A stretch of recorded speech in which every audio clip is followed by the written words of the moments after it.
Hello. Hi. How are you? I'm good. And you? Well, I'm eating some yogurt and I'm enjoying waking up into the universe once more. That must feel nice. Oh no. Are you telling me that you are not feeling it? I'm never feeling it. Oh shit. Well, that's because you're in Florida. Yeah. So when you move in here? Wow. What do you mean, wow? Okay, so what are you up to? I don't know. You don't know? I don't know either. What I can tell you is we're about to pull some shadow and bone on you. Season 2. Season 2, episode 1. So did we get greenlit for a season 3 yet or no? No, not yet. Heard. Okay, awful. That's awful. That's fucking awful, bro. Well, Netflix is kind of. I Oh think yeah. Well, I Netflix has mean, shot themselves in the foot. Netflix has offered themselves on a silver platter. Let's see who picks up Shadow and Bone, because Netflix probably won't exist in the next 6 months. It probably won't. If That's we're not gonna being age well. honest. That's not gonna age well. They'll be alive for at least 6 months. I see Netflix in a year. Claiming bankruptcy. Yeah. I could see that happen.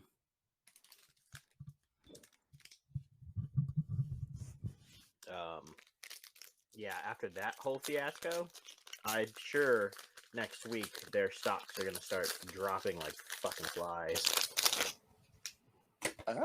What are you doing? Opening up some plastic. Sorry. I thought I moved my mic away. Mics pick up everything. That's why I turn off my air conditioner when I record.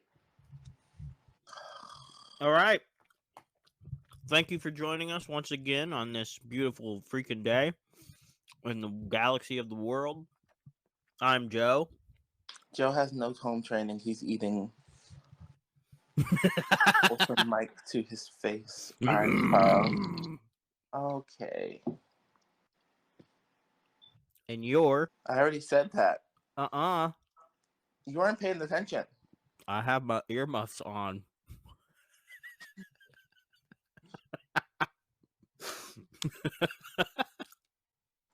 Okay.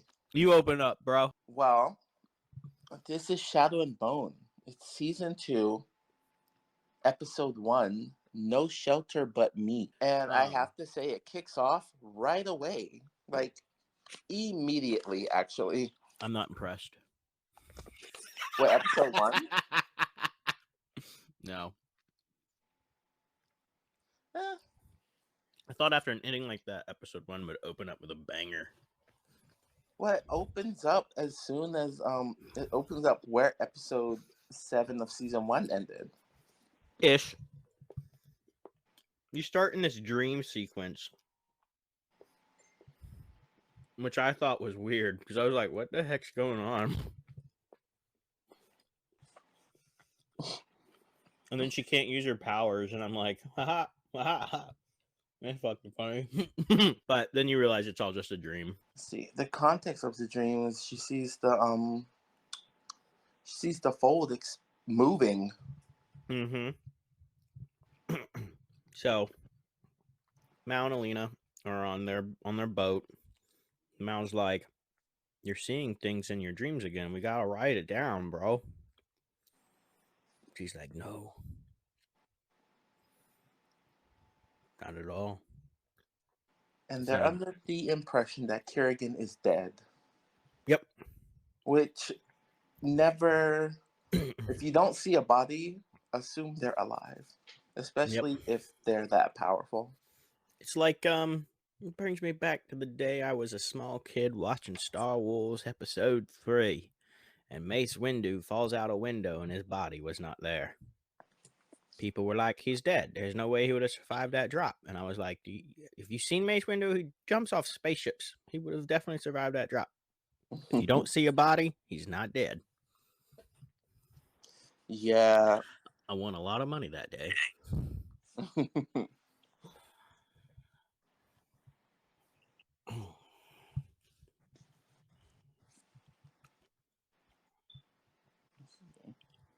So they make it to this city. Do you remember what this particular city is called again? I think this is Ketterdam. No. Mm-mm.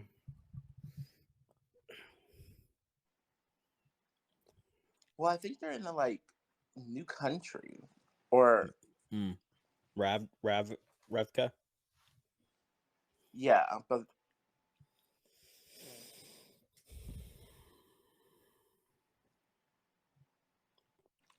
Well, anyways, we get in there. They're flirting. They enjoy themselves, and then some woman goes off, and they talk about what's going on, and she says the fold's expanding, which makes Alina like, oh shit, what's going on? It's not just my dreams, it's actually fucking happening, bro. And Mal's like, okay, well, we're gonna have to go get you your second amplifier because you a weak ass. well, she can't bring down the fold without the second amplifier. Yep. Which makes sense. It was created by Merzost. Correct. Which nobody really knows what that means. I mean, we kind of can it's like, speculate, but we don't really know what that word means. well, yeah, we don't know what the word means. We know that it means creating something out of nothing. Mm-hmm. And right after that, they give them their fake documents and they go through, and we jump to my best buddies. Oh, they're in Novoya Zem. The Cravens. The Crows? The Cravens, the Crow Ravens. Because they're solo birdies, so they're ravens, but they're also crows who protect each other, so they're ravens. I don't think they're solo birdies. They're solo birdies. Okay, fine. Crows. Whatever. Whatever you want, man. Whatever you want. Make me happy. And Jasper's like, hey, no one tried to kill us. Must be good. And then they reach their club, and they're like, holy shnikes, what the hell's going on here? The Polish king. The Kalish Prince. That's what I mean. The Kalish Prince. The Polish king. The Kalish Prince. He's like, that's not good. And Jasper's just worried about all his fucking clothes. Which, makes sense. It's Jasper. He's stylish.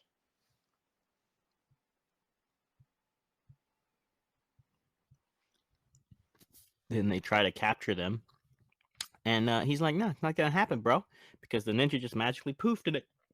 I don't know how that happens when you're directly looking at somebody. And then they just like turn the camera and now she's gone. And you're like, that would not happen. They can see me. Well, there's also people in here that can shoot shadows out of their body, so... Yeah, but she's just a human. Well, she's called a wraith. It's a special skill she has. To magically disappear in front of somebody's eyeballs? Yeah. I don't believe it. Well, it's not disappearing. She catches shadows and moves out of people's blind spots the second they take their eyes off her. Because they did. They all turned to look at Kaz and Jasper. So we start getting some backstory on Kaz. To find out why he or at least see what his life was like before he got the club. Yeah. Jasper, being as funny as he always is like, stop the wagon. And then the whole wagon stops. And he's like, ha ha.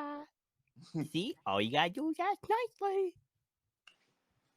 And then they take him.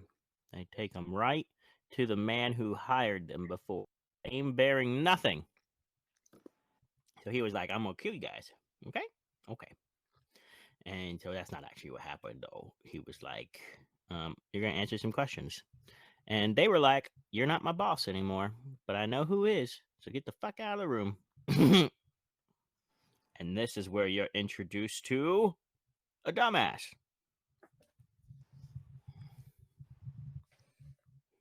How dare you? I mean, let's be real. This was not a smart move on his part. What was he supposed to do? Nothing. Not get involved. Sternhold? I don't even know what his name is in this particular scene. Well, his name is Sturmhold. Is He's it in this one? yes, and As this man? Oh shit. I don't think so. I think he has another name for this character too. No, that character's name is Sturmhold. All right, fine. Sternhold. He's We'll go with that. He's a pirate. No, see, that's where I think you're wrong. I think Sternhold is the pirate, but this guy doesn't have a name. Oh, are you still talking about like the guy that hired them? No. What? I'm not talking about the guy hired. I'm talking about the guy that's talking to him right now with the blonde hair and blue eyes. Yes. Did you pay attention to the scene? His name is Sturmhun. Yes. Mm-hmm. He's called a pirate, and then he says he's a privateer. Yeah. Oh. And he goes, listen, it's going to be real hard for y'all to tell me what I want, isn't it? So we're going to make this real easy. Tell me what I fucking want. He has the money. Yeah. So, is that in there? No, that didn't end yet. Then mid-conversation, it jumps back to Mal and Elena. Ah, yes. My favorite fanfiction trope. The lovers. There's only one bed. Oh no, what are they going to do? I'll sleep in the bath.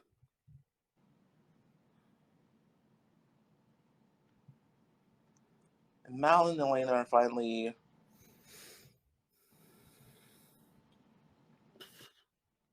doing what they've wanted. Laying down next to each other. But they have to be responsible. And not have sex. Because, there's a fold that's dividing the actual world. And having a baby right now would not be good. Oh, also, side note, apparently, the books are, mid. I don't know what that means. Oh. They're not the best. Then why are they making a show about it? Well, it's pretty divided. Some people love the books, but the part of the books they love is the Six of Crows, which, makes sense. Oh. And some people don't. A lot of people that watch the show said that the show was better than the books. Dang, that's not usually the norm. So usually it's vice versa. Books are always better. Which I guess, good job, Netflix. Is this not Netflix UK? Why is this not Netflix UK?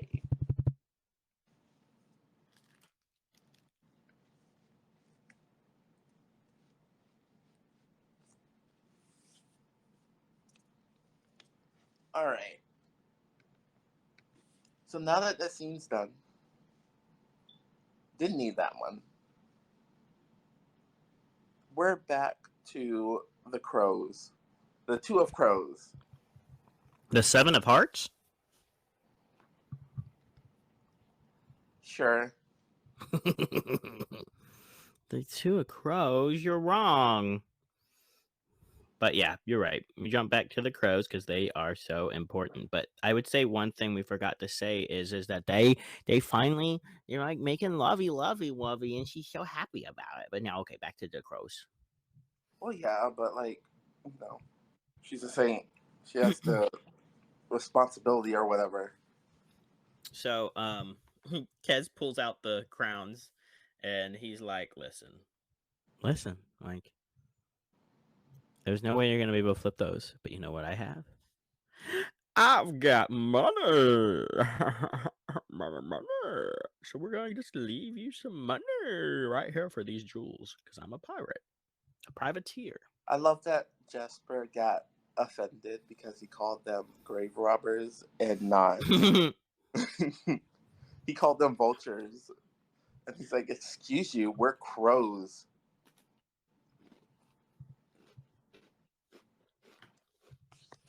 We also finally get to see that we were right in our podcast, that Jasper does indeed have powers.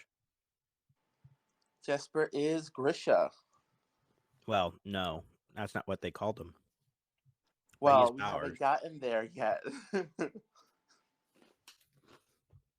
That we have in about 5 seconds.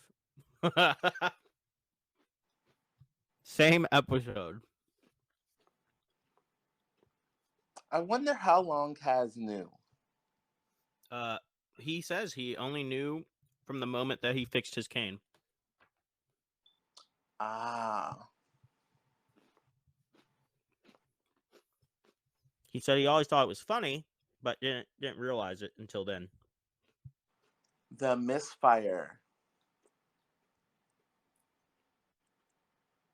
And Jasper asked him to keep his secret. And he said, "Why would I fucking tell anybody?" Yeah. A duress. They say it right there in the scene. They don't call him a Grisha. They call him a duress. Okay, fine. But like a Durist is a Grisha. Uh-uh. Like we know this from season 1. A Durist is a type of Grisha. I wouldn't consider it that because Grisha is a race. Grisha is a race. Yes. No. What? Yes. They talk about that all the time in season 1. You have to see their names as bending abilities. Inferni, Squallers, Tidemakers, Fabricator, Durist. Yes. No. This is where it differs. Even in the scene that we're going to get to in a minute, she calls them Grisha, and they're like, "We are absolutely not Grisha. We are Durist." She was offended by that term. Grisha. What? Yes, Grisha and Durist. Your confusion Durist with blessed. No. Yes. So where they are now in Zemini, the Grisha aren't called Grisha. They're called the blessed. But Durist is what it means, the same thing. The blessed and Grisha are the same thing. It's just called different things in different countries. Oh. Okay. Yeah, but yeah. So Jasper is A blessed Durist. one. He would, yeah, a blessed one. He's a Grisha, and He's a blessed one. Don't mess with him like that. Well, right now, well, yeah, they talk about it in like they know that they're called Grisha. Grisha and blessed ones are the same one. She literally says being Grisha is a wonderful thing.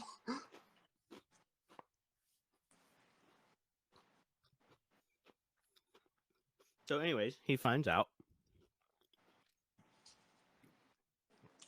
And he's like, "You never miss or anything. It was kind of easy to know that you weren't a regular person." But I mean, like, he surrounds himself with extraordinary people all the time. Inej can disappear if someone looks away from her for a second. So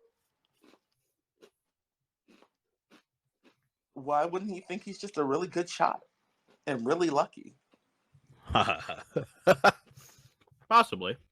Which I think that like part of Jesper's luck is him subconsciously using his abilities.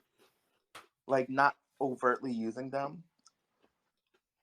Only because you know, for them to use their gifts, they have to like make the little hand sign movement things.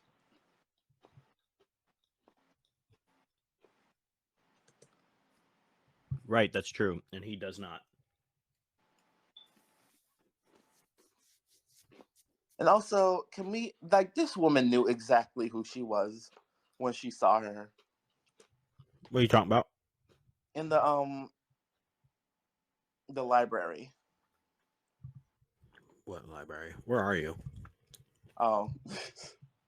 Well, I thought you were with you had gotten to Elena's part. I am with the conversation with Kiergan. Okay, yeah. I'm at Mark 33. 3353. Okay. Oh, that's why. Okay, I was at like Mark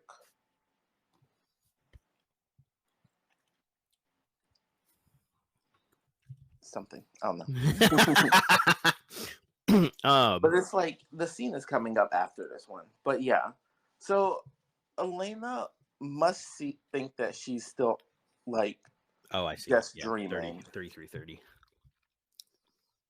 Yeah. I think she thinks that too. Which, I mean, if she saw that the fold was moving, and it actually was, then why would she think that, Kurgan's just a dream and he's not alive? Because she murdered somebody. And she's having trauma. Who'd she murder? She murdered Kurgan. Kurgan was killed by the Volcra. Yeah, she helped murder him. That would be my thing. She's having trauma over the guy who tricked her, was killed. She helped kill him. Yeah, that like, is it's a lot of trauma. Yeah. Fell in love with him, broke up with him. A lot of things happened in a week?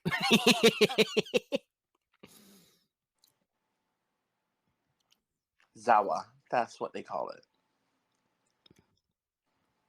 So anyway, she's trying to find out where the Sea Whip is. And she's looking for old maps, and they're trying to help her find all these maps, and she's not doing a good job. But at the same time, they are posting pictures all around of her and Kurgan to capture them. Yeah. Because they are under the impression that she did it all willingly. So she's a bad girl right now on the run. Luckily for her, the person that made the maps for the Sea Whip made it so that sunlight reveals where it is. Delicious. What?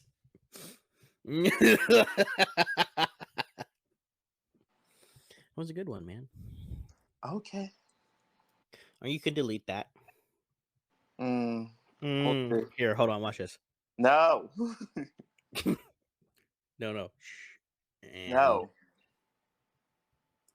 Now you've got 5 seconds there of silence that you can delete.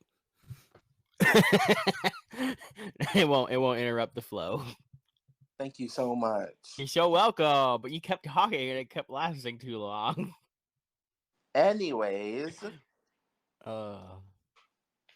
Then Mal runs into our favorite person in the whole world. Well, as I was saying, the person that made the map made it so that sunlight reveals where the Sea Whip is.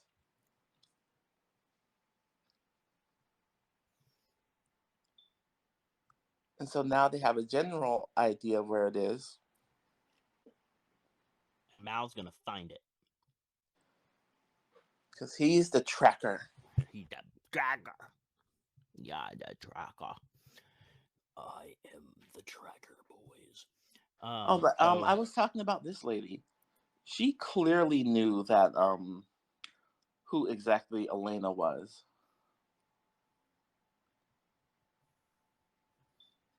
I'm sure, yeah. Fish market. And then Mal runs into our favorite person in the world, the General of the Second Army. Oh. He picks him up after pushing him down, and he goes, "Wait. Do I know you, boy?" And he goes, "Absolutely fucking not." He's like, we have never met before in our lives. And the general is like, "I remember everybody that's in my army, especially someone who's had such a major impact on my life, boy. You're under arrest for deserting." "No, God, no, fuck you." And he goes and he runs and he's like, "Ha-ha, I'm a bird." And Mao starts running for his life, and he's like dodging them every which way he can. He winds up at a locked door, and now you get to see Mao like beat the crap out of people again. We love it. We love to see it. Mao's just like, "I love to get shot in the face, and then I'm gonna beat you up." Well, I mean, all he has are his fists, right? Mm-hmm. But we know that he's a strong fighter. He's a real good fighter. Mm-hmm. And then Alina comes out of nowhere and saves the day, blinding them all with light. Because that's such a powerful move, you know? I love that he went back and paid for the pot that was thrown. Mm-hmm. Oh, and then here we go. This is it. This is where the second army is going to capture him. And it's just all of them and those two. And they're like, all right, we're going to give up. And instead, the people of this city say, fuck those army bastards. We've got your back. And they block the path. It was a beautiful moment. And of course, they blocked the path because they still believe in Elena. Go, Sanchamana. Go destroy the fold. And then we meet. Mal really did this was a great fight choreo. Mm-hmm. Lots of slow-mo. And then we meet these two. I actually don't know their names at all. And I'm halfway through the season. I don't know their names, but that's okay. I'll figure it out at some point. Oh, yeah. Oh, my favorite characters. Oh no. And then the general is like, "All right, guys, fucking find him." And they're like, "Oh God, we don't want to be involved in this."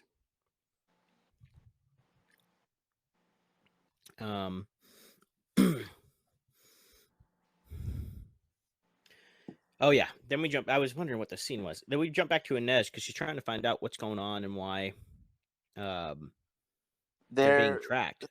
Yeah. And she does. She finds out that they were accused of the killing of Talene or Tanine. Forget her name. But that's the boss of who Tanta was Helen. in charge of the menagerie. Helen. Taint Helene. Yes, Taint Helene. But obviously they weren't here to kill him, so they're under the impression that Pekka killed her. And he owns everything now, so that kind of just makes sense. Yeah, so he put the blame of killing her on them. And since they have no proof that they ever left the town... I mean, even if they did, though, Pekka Rollins also has... fake documents? Well, he has the police in his back pocket. Mm-hmm.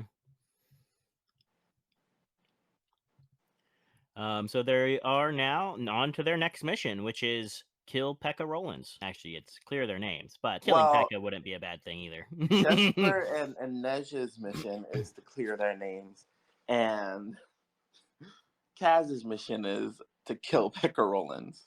To get my club back. I want my club. And then we actually get, which is not normally the norm, we actually get a scene of the bad guy, which is Pekka. We actually get like a full-blown scene of Pekka. Which is not, again, not a normal thing that they do here. They don't, unless it's Kerrigan. You know, Pekka's not this big bad. He's just some lowly human being. Furry pigs. Yes. But yeah, in this scene you realize he owns the cops. And that is wild. But what I thought was awesome is that the cop was like, all right, well, we can't really do XYZ. And Peck was like, either you're gonna do it or you're gonna die. And he's like, okay, I'll go do it. And he's like, you know what? Just in case, I'm gonna kill him. And he kills him. And he's like, ha, bitch. And he's like, all right, next time you do what I say without questioning me. And Well, like, he kills him to pin the murder of the cop on the crows. Right.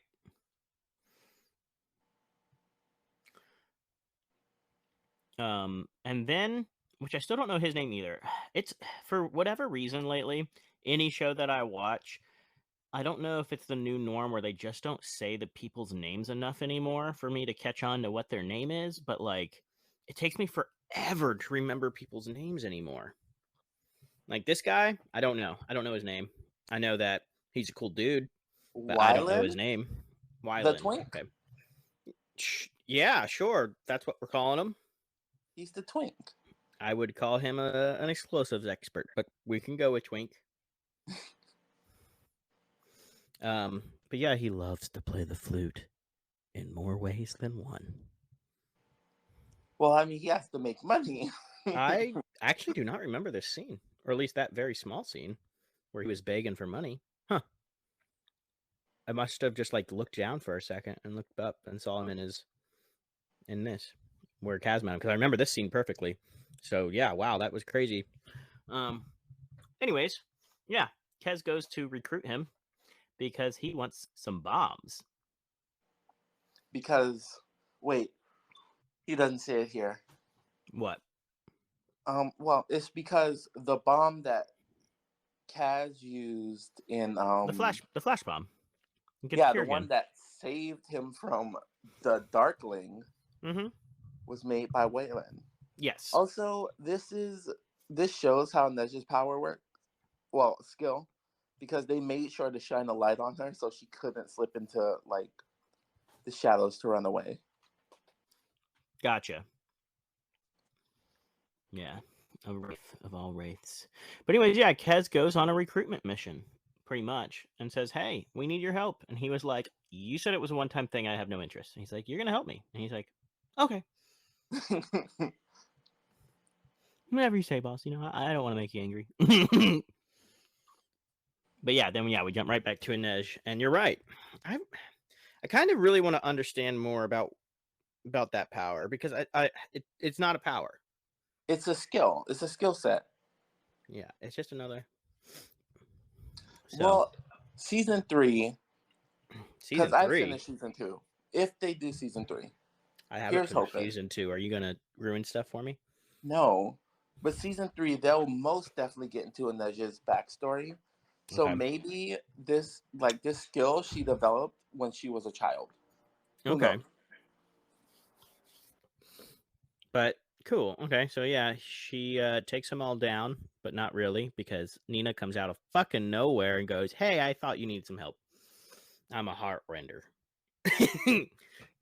And that's when you also realize, like, it's the villainous laughing for me, and then by who? The guys that are trying to bring in Inej. Oh yeah. And then Nina just puts them to their knees. But Nina's like, why don't you take me to your boss? Because I'm going to need some help too. But she doesn't say that yet. Ladies and gentlemen, the fourth crow. You mean the 9th? What? Let's talk about this real quick. You have Kez. That's the leader. That's the first crow.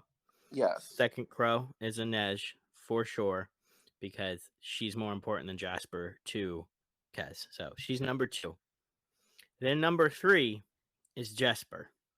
Hands down is number 3. Those are the only crows at this moment. Now, there are some other crows that get the crow's card. They get it regardless of what you think. So here's the next crow. The next crow is Milo.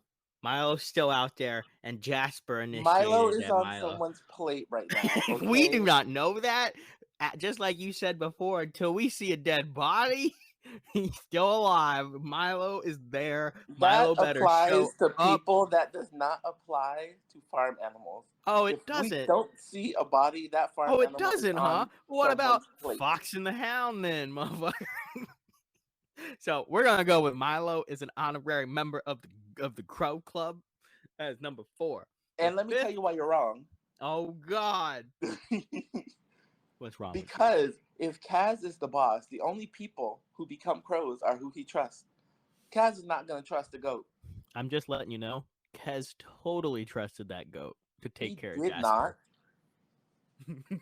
If he trusted the goat, he would have had Inej Get it. So, anyways, that's fourth. That's the fourth one. The fifth one, You're a he's liar. dead, or at least we're under the assumption he's dead. Maybe he's not because we didn't see a body. But he's an honorary crow, even though he's a dick, and that is the conductor. So that's number 5. The conductor is not a crow. Now, number 6, the 6th crow, the most majestic crow, the honorary crow. That's Alina. So that's Elena number 6. is not a crow either. Now, and that's because she helped Kaz. Kaz loves her now, and they're best friends. So she's an honorary crow. She's not a crow. Sold her out. I know.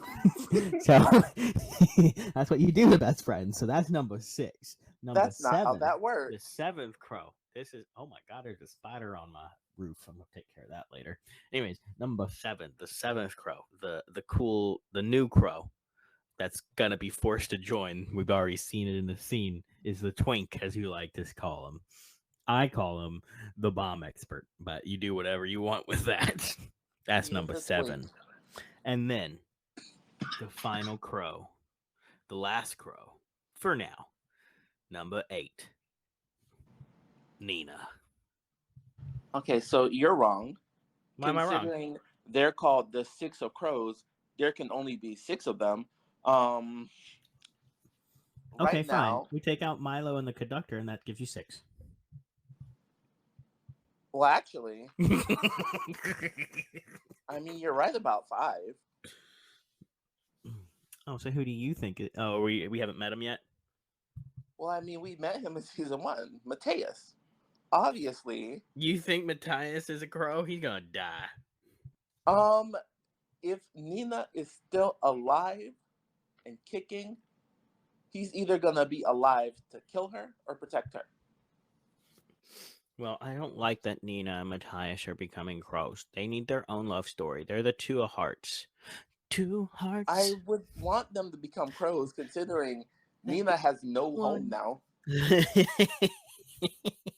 Well, she is doing everything in her power to help him. So, Anyways, let's get back to it. Otherwise, this is going to end up being a 4-hour episode instead of a 2-hour. Absolutely not. I mean, at the rate we're going. We're on the first episode and we're almost an hour in. So I'm also glad that Nina had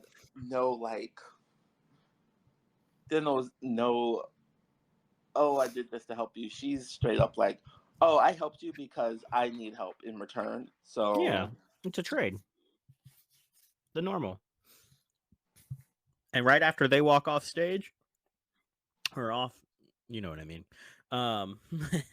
we go to Matthias. It's like we've gone full circle in this whole episode. We're back to Matthias now. Hellgate. He is in the Hellgate. And he's half naked. They didn't really need to do that to him, but yeah. And we just kind of see him walking around. Yeah, you still have shirts on in prison, man. Now when you get strip search and your Did he get a cavity? Did he get a cavity, sir? And your clothing is literally made to hunt Grisha. Truth. He probably had a crazy amount of weapons on him. But then after they do a small walkthrough with him, no real dialogue or anything, it jumps back to Mal and Alina, and they are continuing to be on the run. And Alina's like, I don't really understand why the First Army's here. And Mal goes, there's a $20 million Kruger on your head. Makes sense to me. Sometimes I wonder if Alina is dumb but smart, or if she's smart and she's so smart that she forgets about how dumb stuff is. Okay, so I think you got it mixed up. Yeah, Mal was the one that didn't know why First Army was there, because they don't have jurisdiction there, and Elena was like, there's a 20 million Kruger bounty on our heads. Oh, well then vice versa then. Mal's always dumb. But also there's no smart brains in there. Stop and read a newspaper when they're trying to tear down the fold. So you're right. But so they're like, all right, well then we need to get off this island. So they're like, "Hey guys, we got money. Please take this gold pin and let us on your ship." And the shoe girl goes, "That'll do, pig. That'll do. Come on, the captain will want to see you." And they start running, and then the army appears. The general, our favorite friend. I told you he would make a reappearance. Back in season 1, I was like, this will not be the last time we see him. And then, boom, here we go. Episode 1 of season 2. Although I don't remember if he's reappeared again since episode 1, but he at least really likes his episode 1s. um, he's like, "You better come with us now or you die." And they're like, "Oh, no, no, no. Our passengers stay safe. You will be the ones who die." And they're like, "Oh, it looks like Rafko wants to have a fight."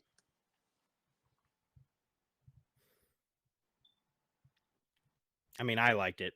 So I think, what kind of jumped? I can't. Yeah, okay, jump back to Kurgan now. Well, I guess it's not technically Kurgan, but I'm going to assume it's Kurgan's. It jumps to Genya. Oh, is that what it is? Genya? Yeah, Because it's just some random dude talking on the stage right now. Yeah, Genya is in chains. Oh, yeah. I haven't seen her yet. But anyways, they're just telling them that they should bow to them and everything. In the fold, we're gonna push you in. We're gonna kill you all. And then yeah, there's Genya. Okay. And then Kerrigan moves through the fold and into them and reveals himself as some really like, my God, is he ugly now?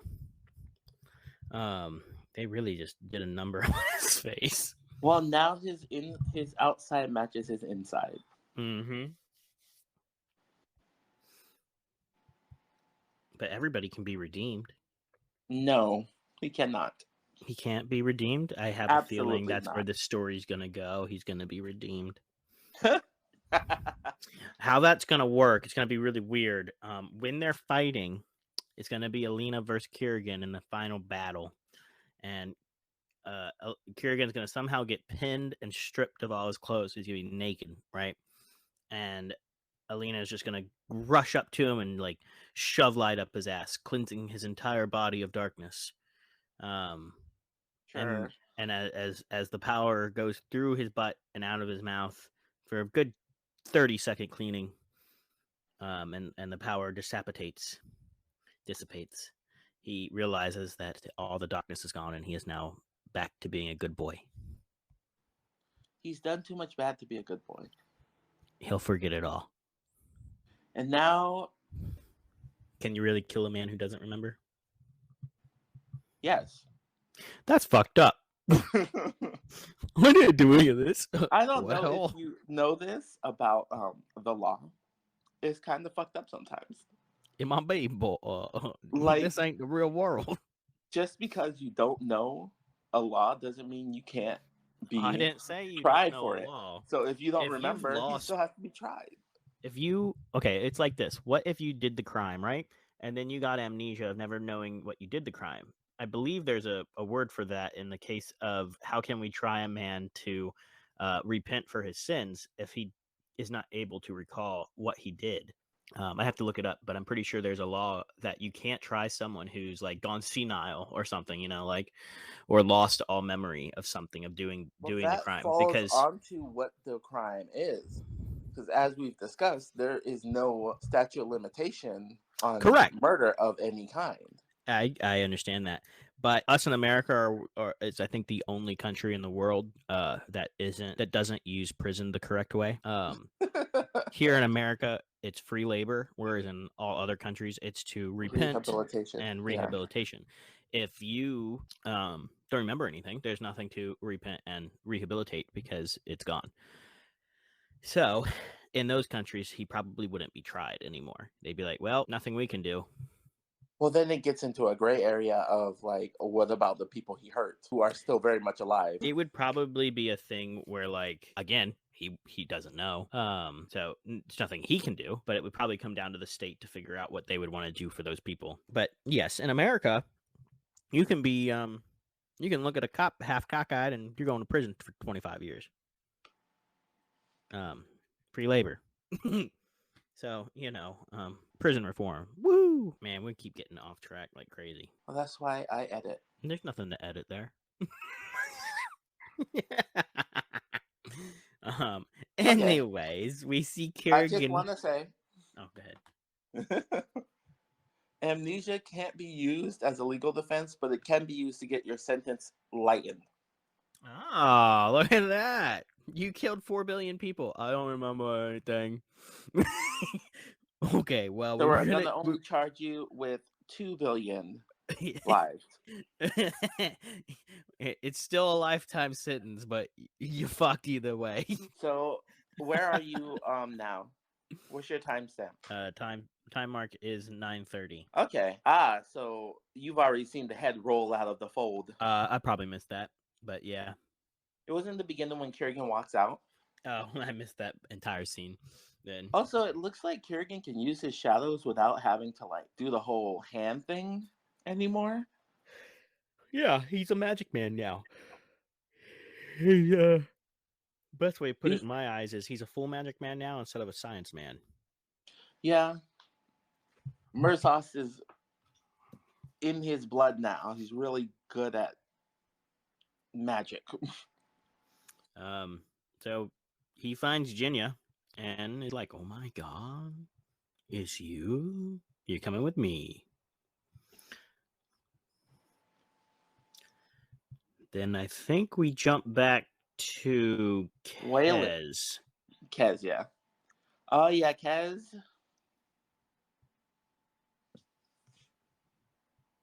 Yeah, Kez and Waylon.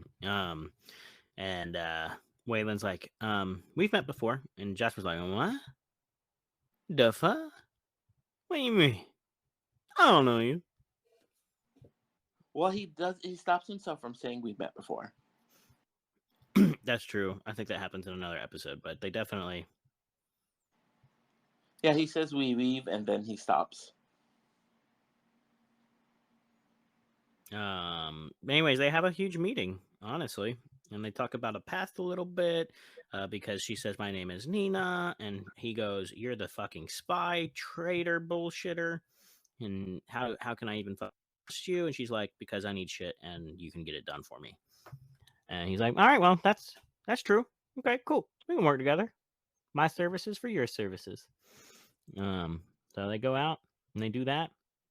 I mean, Nina found them their heart renderer, or Inej found their heart renderer because that's what Inej does. She gets was that the explosion? Done. Yeah, and then they exploded his old club. Yep. And Waylon's like, "Fuck, did I do that?" Poor Waylon. Waylon's like, "Oh no. Oh, what have I gotten myself mixed up in?" And Kez just started a gang war, pretty much. And then it jumps back to Mal and Alina on the ship. This is a handsome pirate. Oh, yeah, very handsome. He's your boyfriend now, right? Huh? He's your boyfriend now, right? Whose? Yours. Absolutely not. No? You don't want to marry that man? No. Oh. Okay, well, that's fine. So he tells them that there's 20 million Kruger bounty on the line, and I just didn't want the army to get it, so haha! And that ends the episode. And then episode 2. Go ahead, say it. Try and say that word. Oh, fuck. I want to say Rousselet. I will also attempt it. Season 2, Episode 2. Rousseau.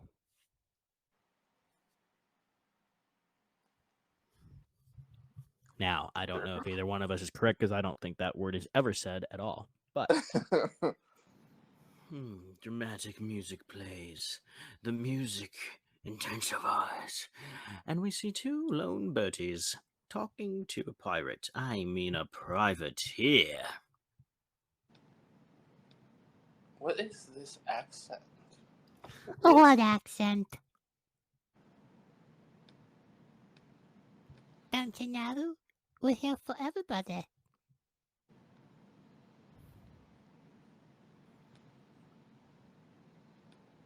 Did I lose you? Are you dead? Yep. Okay, cool. So Anyways, yeah, go ahead. so I don't know what that was, What? but we start in exactly where we left off. Mm-hmm.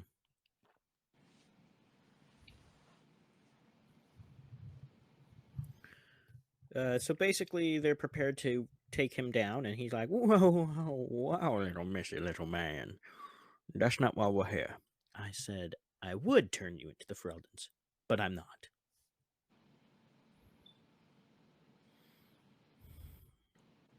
So they talk and they fight and they make plans, and then they're like, okay, so we can be partners. That's fine. Cool. We'll do this the right way. And he's like, I do always like me some money. So they tell him what they're there for, and that's the Sea Whip. Yep.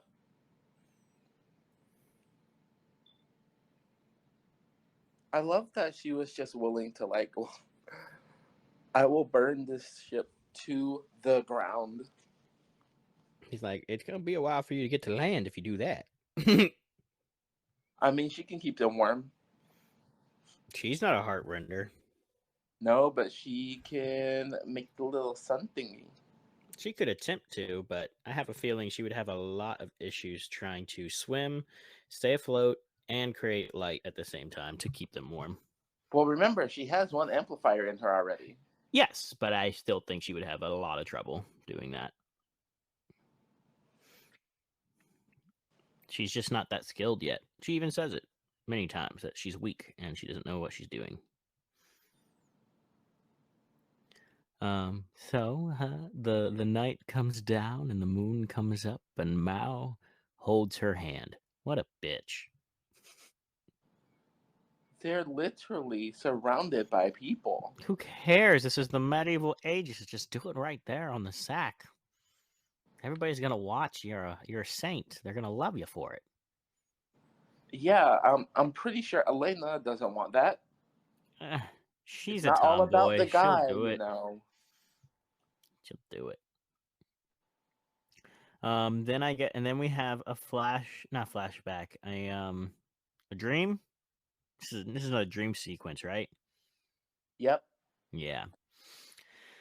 I don't like these at all, but my understanding is because because Kerrigan still has a piece of the deer inside of him. That's my only reasoning that they're having these small connections, and they're like still partially connected in that way. Yeah, well, also, you know, Kerrigan's now full of magic bullshit. Magic shit.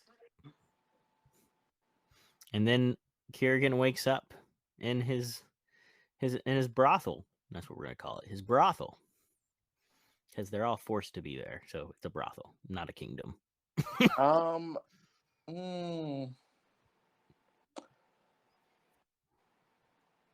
Some of them are forced to be there, as we find 85%. out later. But 85. Most of them want to be there. Really? You think so? Yeah, because, you know, he's rescued them from being tortured and killed. They're obviously going to side with him. Dang, that was a lot louder than I thought it was. Sorry.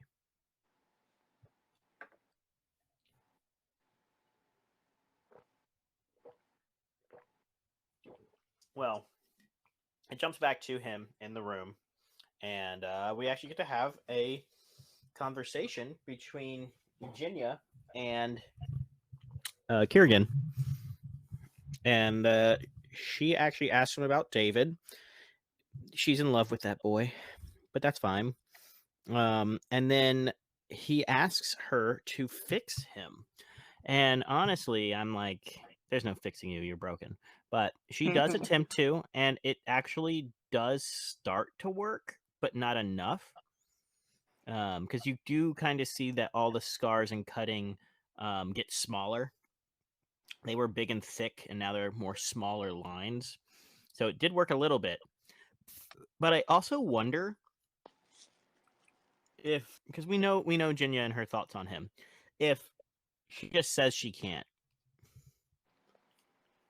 Well, I think she actually couldn't. I almost think it's a 50-50.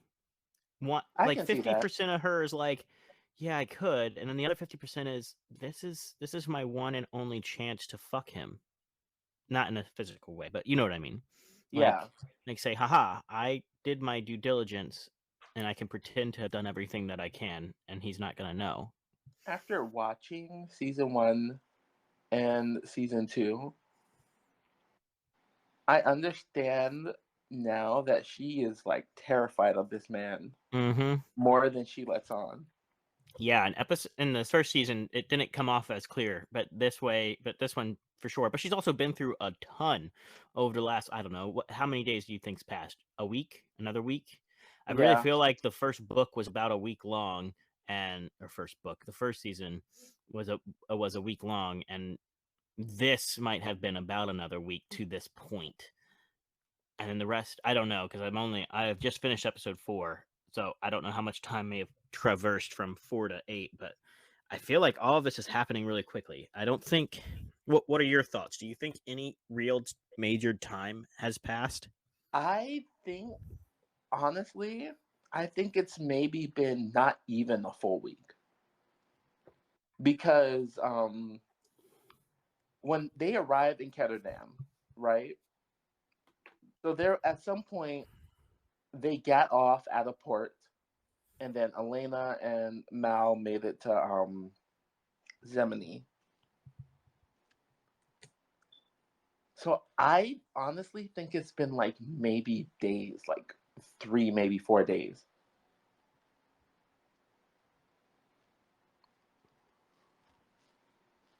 Three days.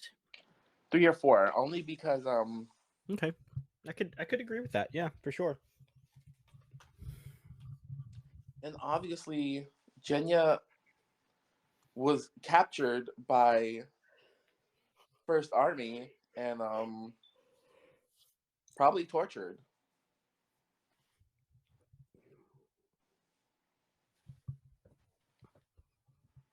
And now she's trying to fix him some more.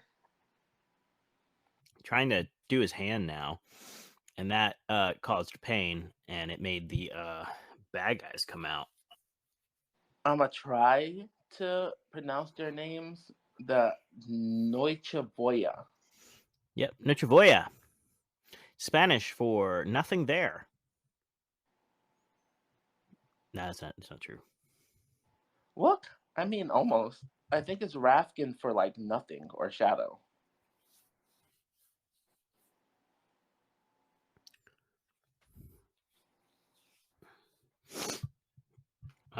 Which is pretty dope, but it scares the Nikes out of her, and she's like, nope, never touching you again. Nope, I'm good. And he's like, I don't want to be this ugly. Please help me. And he almost feels like a threat when he says, I'm gonna make sure your room's in this wing. I want you closed. Yeah, because he wants some love. And she goes and has a meltdown for a little bit. Then we jump back to the crows. They've they've made sure that Pekka Rollins knows that they're back. Mm-hmm. We get to have a good flashback of Kez and his brother.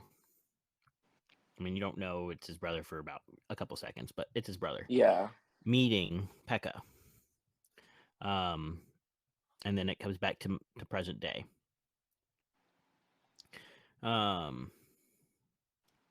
Obviously, you can get the feeling that something bad happened to the bro. Yeah. Otherwise, where is he, right?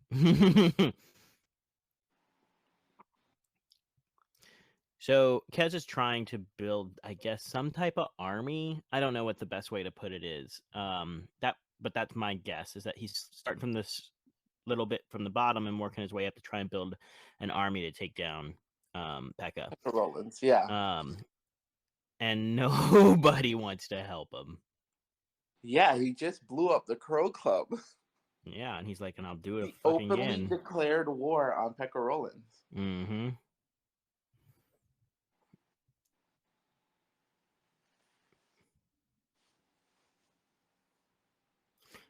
So Jasper and Inej talk and figure out what they want to do.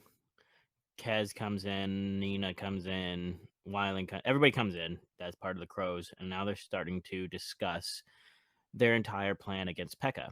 And while they're doing that, they have to figure out how to get to Pekka. And Nina leaves, and then Nina comes back. We're not really quite there yet, but we can skip to that part. And then Nina comes back and says, "I have all the information you need." And they're like, "What the fuck?" And then she's just like, "Oh, I just asked them." Look, it's the second floor right there on the left. And how do you know this? Because I'm a pretty lady. She's a pretty lady. I said, "Hey, I gotta deliver a package," and she said, "It's right there." And it's like, yeah, makes sense. And everyone's like, "Oh, Nina, you're our hero."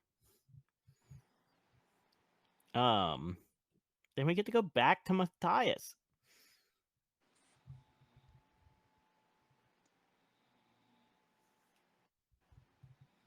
Matthias, who is warned not to eat the lobster as it's been dead for days.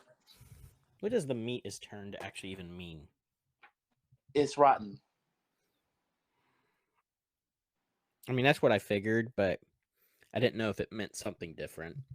No, yeah. So when meat is turned, it means it's rotten. Gotcha. And so that's what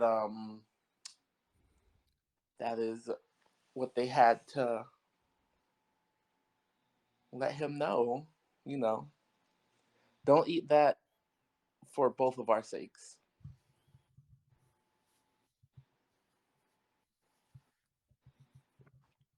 I love how they use the mop water to dip the bread in. Yeah. Ugh. I would probably just eat it as is. I mean, they probably do it for a reason. For flavor. I'm pretty sure it's hard enough that it will hurt you if you try to eat it like that. Oh. Well, they talk and they're like, "All right, well, I'll be out of here soon." He's like, "Oh no, you're never fucking leaving." I mean, what do you mean I'm never leaving? Oh, I mean, I've been here for millennia, my man. We don't leave. They put us in here and they forget about us.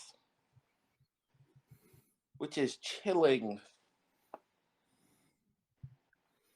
And then he starts remembering all the good times he had just a day ago. Oh, Nina. And then we jump It should right have been on. me. It should have been me. Like, I'm happy for Nina and all, but it should have been me. Oh, you should have been Nina? Yes. You should have been cast as Nina. You know what? I see it. I see it. I see it all. So then we jump back to Mal and Alina. And they're on the crew. They're on a cruise ship. Nah, just kidding. They're on a magnificent boat, tracking the water beast, and she explains nothing because then they start playing a game, and finds out that the lady shoe is a Grisha, and that she is a Heartrender. But something I guess I could have picked up in season 1, but wasn't aware that anything can be an amplifier. Okay, so if it's an animal that like can amplify you, it can be an amplifier. Which I don't think they explain in season 1, but they explain it here. Like, they explain in season 1 what an amplifier is. I think we were under the assumption that only the animals were amplifiers. But Kerrigan's also an amplifier, and so is his mother. Right. So it's So like if it's it whatever was, has magic powers, you can take it from them by killing them and using their bones. yeah. That's kind of scary. That means Alina's also an amplifier. I mean, honestly, yeah. I think if it has the capacity to amplify someone, you can use it. So like, So she could go and get the whip and the firebird, and then Kiergan could just kill her and amplify himself with all four. Alina's well, powers and the other three. I think they're kind of special because they have to like. I mean, if that were the case, he could have just killed her when she got the stag. Maybe You it's know, maybe more powerful separated than together, but yeah, and I honestly believe that they have to choose. Like these are special because they choose who their power goes to, which is why he needed something to control the power. okay. Even though he was the one that killed the stag, Elena got the power. So these particular animals or amplifiers, they choose who the power goes to. Cool.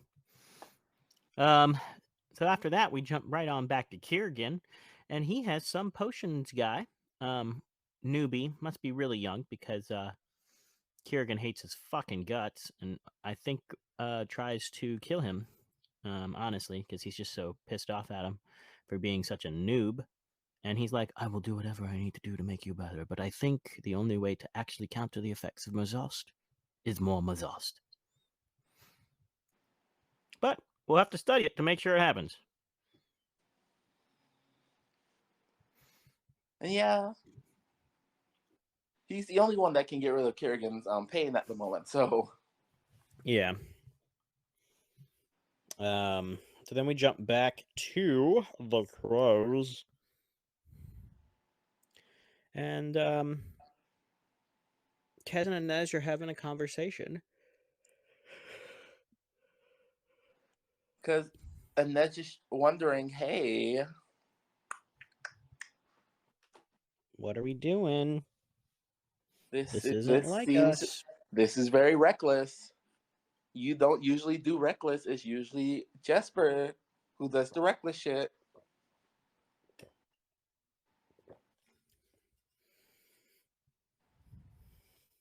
And like Inej wants to know what is this thing between them. And he doesn't tell her. Which, you know, It's hello. love. It's love. Come on now. I'm talking about between him and Pekka Rollins. It's love. That's his daddy. Absolutely not. It's the only thing I get from this. It's his Okay. dad who left him and forgot about him. He's his half daddy. I'm pretty sure he's not. I'm pretty sure he's not either. Or most people would have mentioned that. But Pekka Rollins is my fucking father, and he's a dick. Let's kill him. Pekka Rollins is trash, garbage, hate him. So, anyways, yeah, they're like, they need to figure out this shit. And Pekka's like, you guys are going to go find them, and I'm going to go hire somebody to go find the other one, and we're going to go fucking kill him. I? And they're like, I. And then we go back to Elena. So they're pretty much just talking about, this is where you think it is. Well, we're almost there, so let's go fucking take care of that thing. And you need people to trust you, and you need to raise an army if you're going to take down Kiergan, because you can't do it by yourself. So we've got your back. I mean, yeah, he does make a good point. I mean, Kiergan technically has an army right now. And she has nothing. She literally can make light. She can't even attack with it yet. You're not just sunshine. I liked that line. Anyways, so they're close. Then they have like the best way to put it is a meeting about how they're going to destroy it. And Alina goes, we're not destroying it. We're going to capture it alive. And they're all like, I'm not killing my fucking people for you. we're gonna kill it. And she's like, oh no, I'm hiring you to do exactly what I'm telling you to do. We are going to capture it. He's like, all right, fuck it, whatever. That's what we're doing, guys. So they get some cool weapons. Mao's like, I like this harpoon gun. Fucking hillbilly pumpkin. And then they go out into the cave, and they're like, yeehaw, we're going in. We're Are going in, they at the guys. cave right now? Hold on. Soon. Oh, sorry. I thought that goes right to the cave. Sorry, they're in the boat, and they said that there's a cave, so they're gonna go to the cave. And then we go back to Kerrigan. And Yeah. I still don't know who this girl is. Oh, that's his wife. What? No. I'm just kidding. Just some broad. We do know that she's a tide maker, and she watches over his journals, it seems. Yeah, I don't know her either. This is the first time I think I've ever seen her. Yeah. So, yeah, so he takes care of his journal, and then she's like, do you want the other thing? And he's like, yeah, I do want the other thing. And it's his mother. And I'm like, that's so fucking rude, dude. You just called your mother a thing. Yeah, well, he's not winning any awards for being a good person. He could at least win the I'm the best son award. I think he lost that when he didn't listen to her and created the fold. Yeah. Well, he could have like repented at that point, but he didn't care about that either. Anyways, now they're in the cave, and they're trying to do exactly what she says, except the fishy cannot really be seen. And people start dying, and she's like, fuck, this is not what I thought was going to happen. And so... And I get why. The stag literally just said, here. Right. Take So my power. she thought the same thing about this, but that's not the case. And I kind of figured that as well. You call it a sea whip. It's gonna whip you. And so they killed it. I mean, yeah, there's a huge difference between a stag and a fucking sea serpent. It looked like a freaking dragon snake, honestly. Yeah, that is a dragon. So right after they kill it, we go back to Nina. And Nina's like, hey, pretty boy, I really need to fucking pee. Can you let me in and go pee, please? I drank a little too much. He's like, no. Please? No. All right, well, and then just heart renders his ass. He was like, oh, well, I tried. I tried to be nice, you dick, but you didn't let me. So they're doing all their business. They're sneaky, and as he's lowering Kez into the sneaky building to get what he needs to get. It's this next part after that's pretty nice. Jesper and Waylon are together. They're tag teaming it up, doing their part of the mission, and then all of a sudden, Pekka Rollins was a step ahead.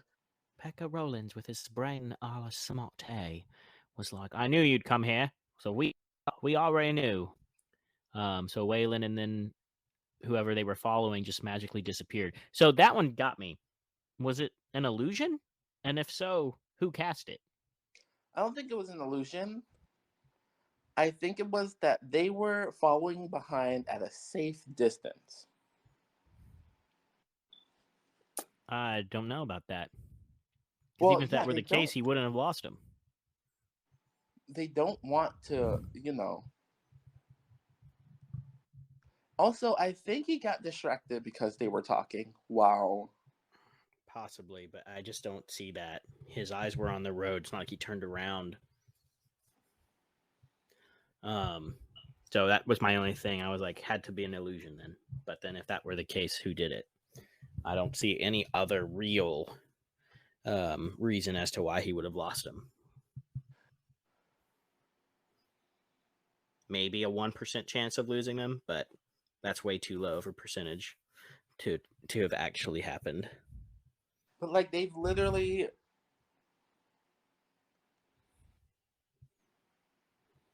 Yeah, I honestly think it's because they got distracted. I mean, I don't think they're that stupid. You probably shouldn't take your eyes off the road if you're using a horse-drawn carriage. True, we probably shouldn't take our eyes off the road when we're driving cars, but we do that too.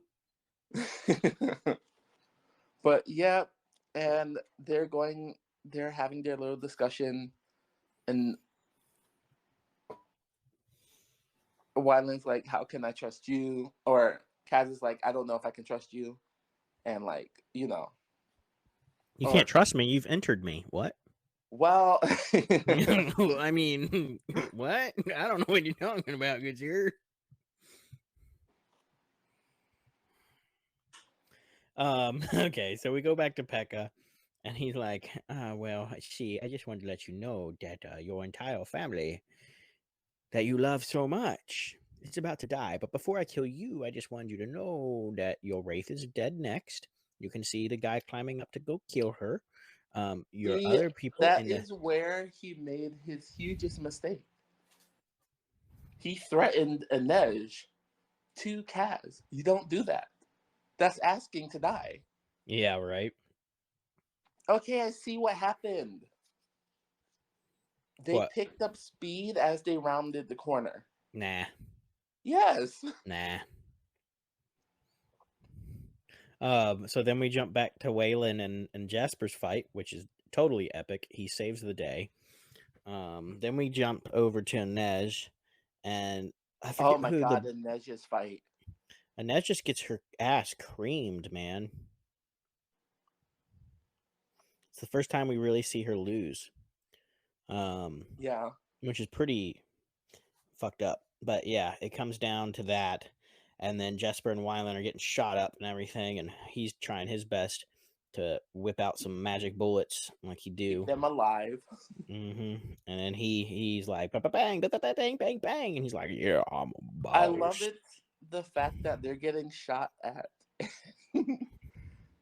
And then he rolls on top of Wyland. He's like, oh, now I remember. And and then I love this next part that's coming up where Pekka's like, and that's it, you're all dead. I wish we could stay around a little longer. Than it transfers to Nina. Nina's like, you're dead, and you're dead, and you're dead. And the door opens, and he's like, this is the newest member of my crew that you didn't know about. And now Pekka's having a heart attack too. And it's like, oh my god, yes, yes, Kez, you win, you win. But that's not the truth, unfortunately. Poor Inej. Inej really got her ass beat. Yeah, man. Like a drum. And Nina got shot. And she's still a badass without her powers. And then Jasper's getting choked out, and Waylon's like, I'm not letting my new lover go down without a fight. And he goes over there and starts choking out the other guy while he's choking out his friend. It's a triple chokehold. And then... But they survive, and Nina survives, and everybody survives. And they all run to their meetup position. Actually, I don't know if we even get Kez at the meetup at that particular moment. I know Jasper, Waylon, and Nina are there, or Inej. I can't remember. Oh no, Kez is there. He Oh, comes they are all with there. them. Okay, gotcha. Then we go to the epic moment of season 2, episode 2, which is the... Oh my god, I can't remember what it's called. The See what? No, the when he takes the powers, when she take the... Fuck, what's it called? Come on, Charles, you know the word. Wait, I don't...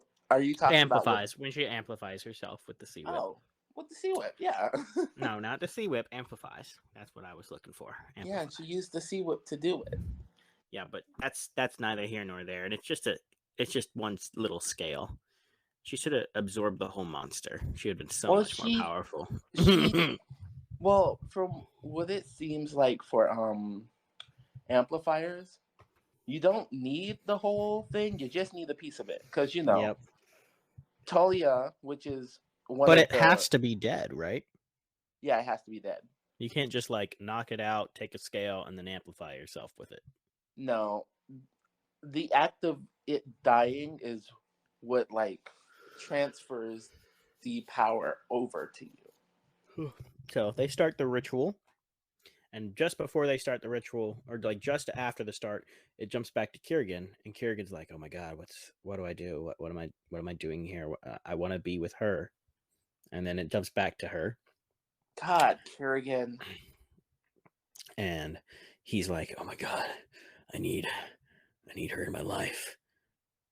And then he realizes as he's about to stab it out, he's still connected to her, and doesn't stab the piece out. Wait, And was he trying to stab it out or was he trying to activate it? Is my question. I 100% think he was done with her and didn't want to be having it, but now he can know that his powers at this particular moment, I think, amplified because she is amplifying. So whenever she gets stronger, Kiergan is still getting stronger. Okay, yeah. That's my take on it. So Okay. ritual goes through. I was only talking about for this moment, but yeah, I think he was. Okay, yeah, you're right. He was trying to poke it out because I think it was starting to hurt. And she explodes. She almost kills everybody on the ship. And Mao's like, "I'm not gonna let you kill everybody.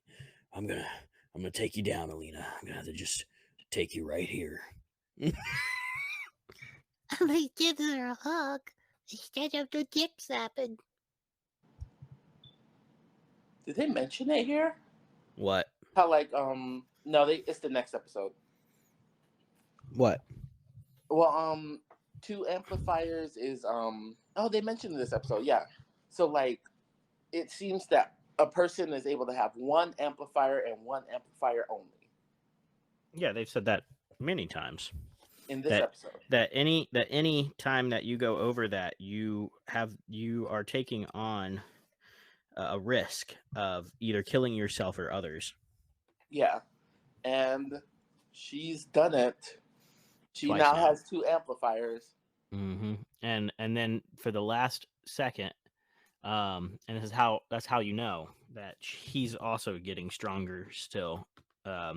I think, you know what I think? I don't think that he's getting stronger. I think it's that because of the connection, he knows that she's stronger, and if he gets her back, he can control the power again. Can't control shit. Well, he thinks he can. True. He thinks he can, but he's gonna see the depths of an ocean soon. But yeah. So that's episode 2. Rusle. And then we jump to episode 3.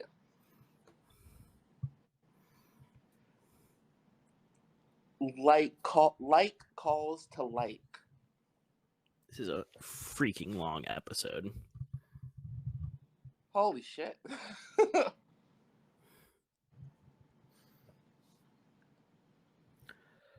Anyways.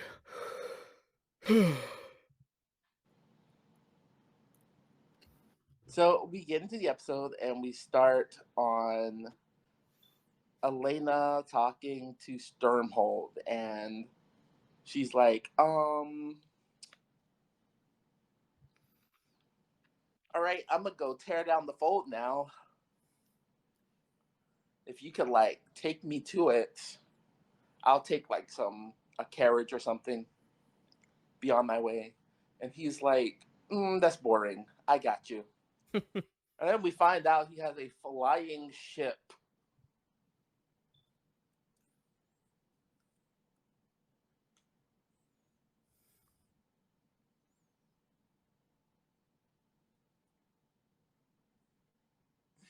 And poor Elena's like, humans are not supposed to be in the sky. I hate this. So yeah, that's pretty freaking dope that they become a flying ship. It's the thing before airplanes. I mean, really, it is. I mean, they're using air to keep it afloat, so it's basically a hot air balloon minus the hot air.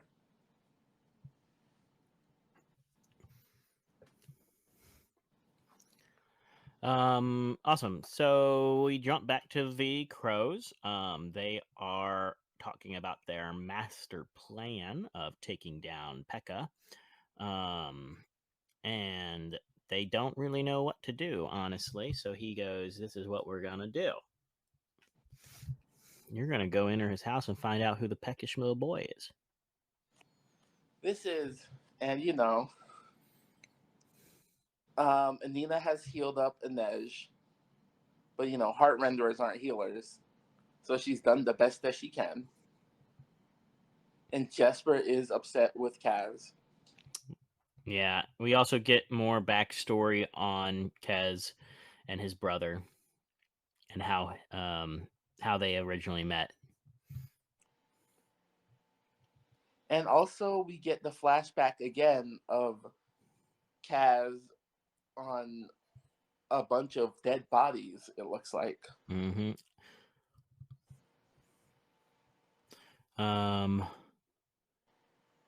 We then jump to Kirigan talking to his mother, and saying, "Hey, I'm doing the right thing here, but for some reason you don't want me to do it. Why not?" And she goes, "You're a dick. Fuck you." I mean, yeah, honestly. He's That's like, "I'm literally just how she. trying to That's pretty build much an what she says to army." him. Yeah. She's like, "Listen, I trained you every way that I could. And for whatever reason you decide not to follow my teachings. That's your call, dude. That's your call. I don't care about you anymore. You're dead to me." And so yeah, they have their little family feud. See what I did there? See what I did there? Anyways, so now they're flying in the sky on a boat through the fold. And now Elena's like, okay, let me tear this thing down. All right, now it's my turn to be awesome. I have 2 amplifiers. I can destroy it. I use my chance to finally eradicate it with powers that have been bestowed upon me. And I feel like maybe she could have done it. No, God, no. Did you see how weak she still is? It's like if you gave an AK-47 to a baby. She might be able to pull the trigger, but the likelihood that it's gonna kill anybody is very less likely than her actually killing herself. Yeah. So I picture this: no training, no real ability to control her powers, and she's like, "I have all this power. I'm gonna destroy this gigantic thing called the Fold." And Well, instead, she in her passed head, out. she probably thought that all she had to do was hit it with enough light and it would go away. Yeah, I bet. I'm with you on that. I guarantee it. But she failed.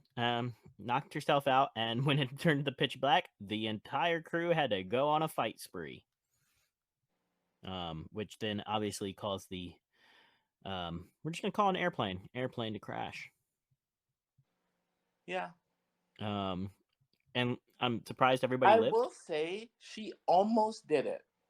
Yeah, no, she didn't. Not Yeah, even she close. did. She She cut the cut fold the in half. fold.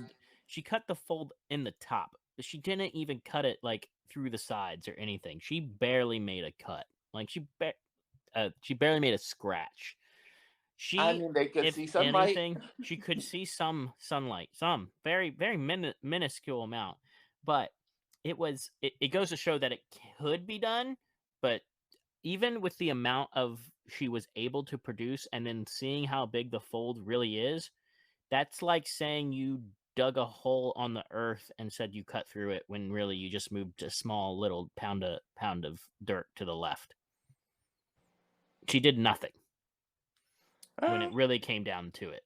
Because what do you think is going to happen? She cuts the fold in half and then the 2 fold pieces just dissipate? No, not at all. It's just going to come back together and fill up that space with more fold magic.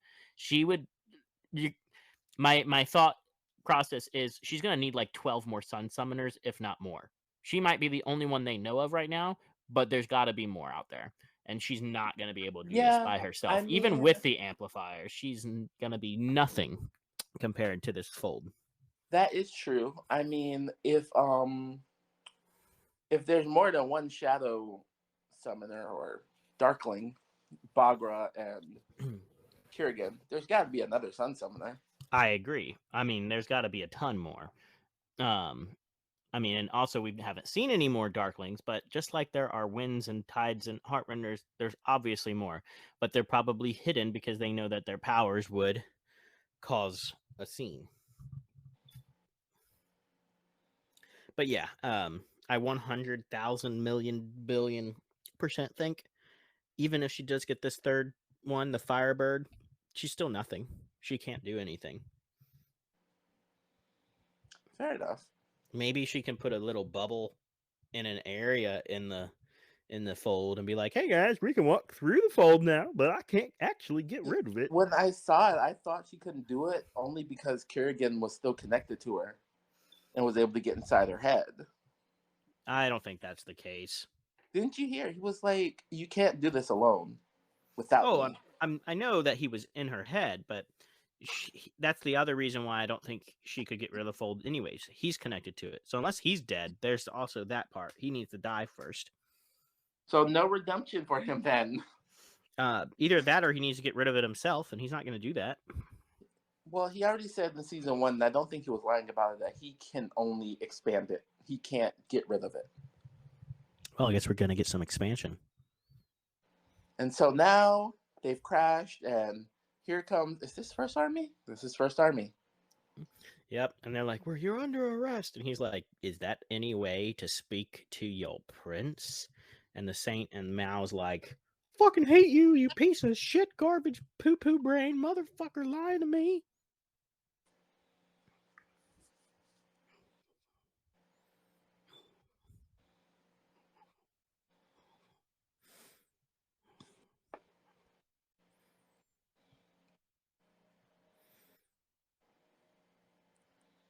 She delivers one hell of a punch.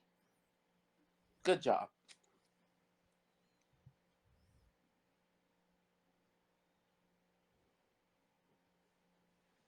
I mean, I guess he's lucky that she didn't just blind him.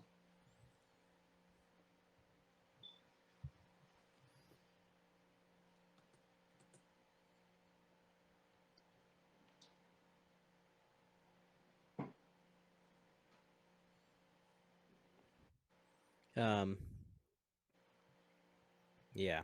Anyways, he gets his ass kicked, and they have their little talk between him and the prince, and nothing really important there. Then we go to Kerrigan, and we say David's there. So now David and him are having their conversation about how he needs to help him or otherwise die. Although that's not really what he says. He just says, "You're going to help me, yeah?" He's like, "Yeah, I'm going to help you, of course. Of course I'm going to help you, Kerrigan, because either I help you or I die."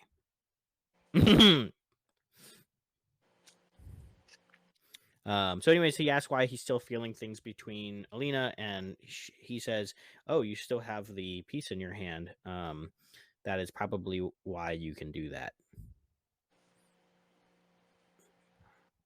Then we jump back to Prince and Alina, and he goes, "We're going to go back to my castle. We're going to have a lot of food. I'm a privateer, but I'm only a privateer when I'm not a prince. So when I'm a prince, I'm me. And when I'm a privateer, I'm him. So they're two different people." And she's like, I hate you. And he's like, "Well, my brother's more of a dick." And she's like, "I bet."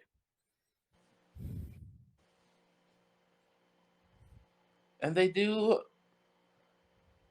talking. It's amicable.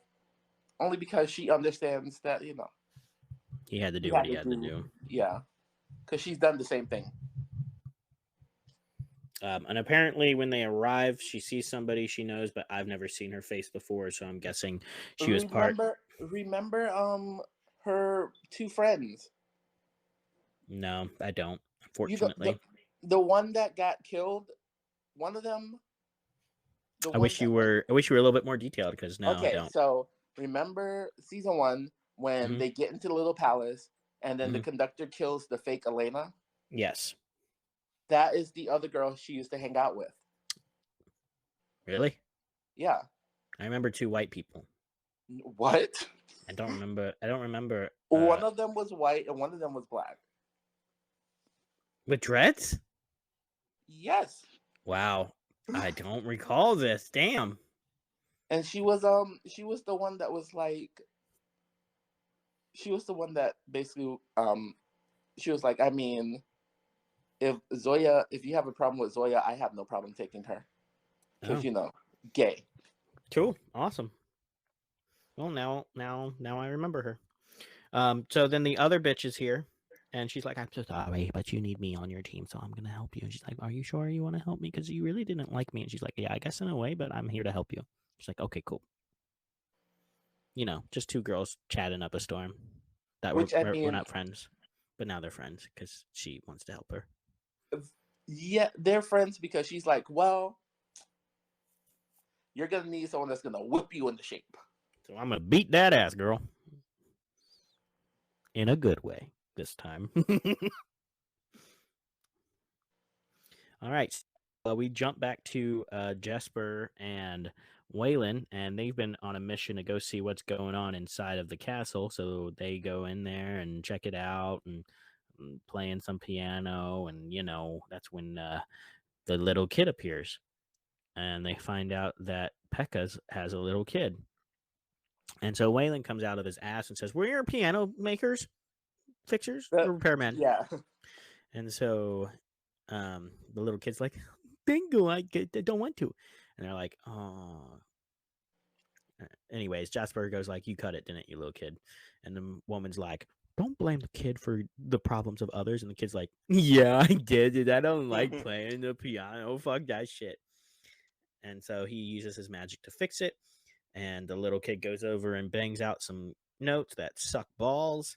And then Waylon goes down and plays a beautiful fucking tune. Jasper falls in love with him at that very moment. And I need it to was know where over. Waylon learned how to play the piano. So there better be a season 3. Better be. Then we jump back to Kez and Inej, where Kez doesn't want to tell her jack shit, but then he keeps opening up to her, obviously. I mean, he loves her, just not openly loves her. And then says, "He killed my brother." And she's like, "All right, so we're killing Pekka." Oh, yeah, absolutely. The second that she heard that Pekka Rollins killed his brother, she was like, then we're going to destroy him. Obviously. There's no more ifs, ands, or buts about this. Now I understand. See, all you had to do was tell me, and I had your back. Which, Inej's brother was taken from her by slavers when she was sold to the menagerie. And of course, Nina has to come in and be like, wow, sorry, I ruined the moment. Or rather, she didn't even mention it. And Ned's just like, that's not what it looks like. And Nina was like, oh. Kez is like, can I touch you? And Ned's just like, yes, you can touch me, Kez. You can touch me wherever you want. The next scene that's coming up is one of my favorites. I'm just a little boy in a candy shop right now. I don't know what to do here. And then Nina's like, "Hey, stop it." He's like, that's not how you apply medical treatment. That's when Nina goes. That's when Nina goes. Oh, well, "Hey, before that, Kez, you're a little boy." Sorry, go ahead. Before that, they have a talk about each other's weaknesses. And they are each other's weakness. Well, but they won't openly say that.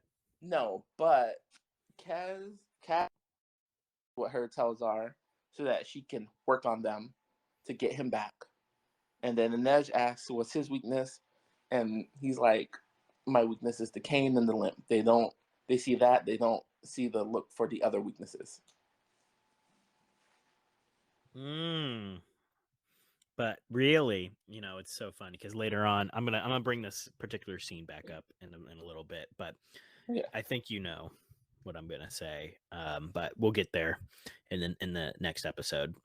So anyway, then Nina comes in and is like, "Hey, Kez, I know you're a virgin, but that's not how you touch a woman like that. Okay, so let's just break it up, you two. Also, we see Nina and Inej are becoming really good friends, which I'm so happy about. They're gonna be in a 3-way, bro. I do not think. Well, Nina loves Inej without even really knowing her. She's just like, I think you're a very pretty woman. I want you inside of me somehow. Give me your tongue. So the scene coming up is one of my favorite scenes. Oh, really? Oh, Anyways, yes.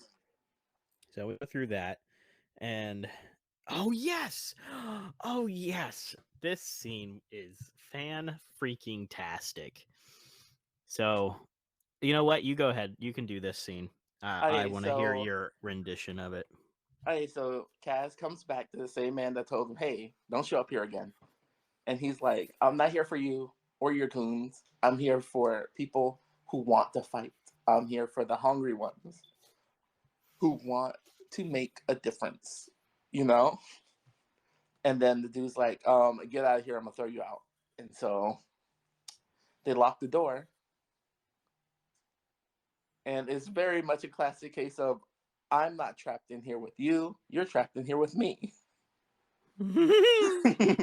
And then Kaz completely kicks all of their asses without 1v what? 15? He's like, you dumbasses, you're fucking with the wrong I'm pretty man. sure it was like most of the guys in there.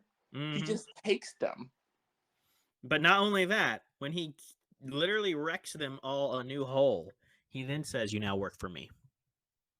It's like, do you really want people on your side that you can destroy?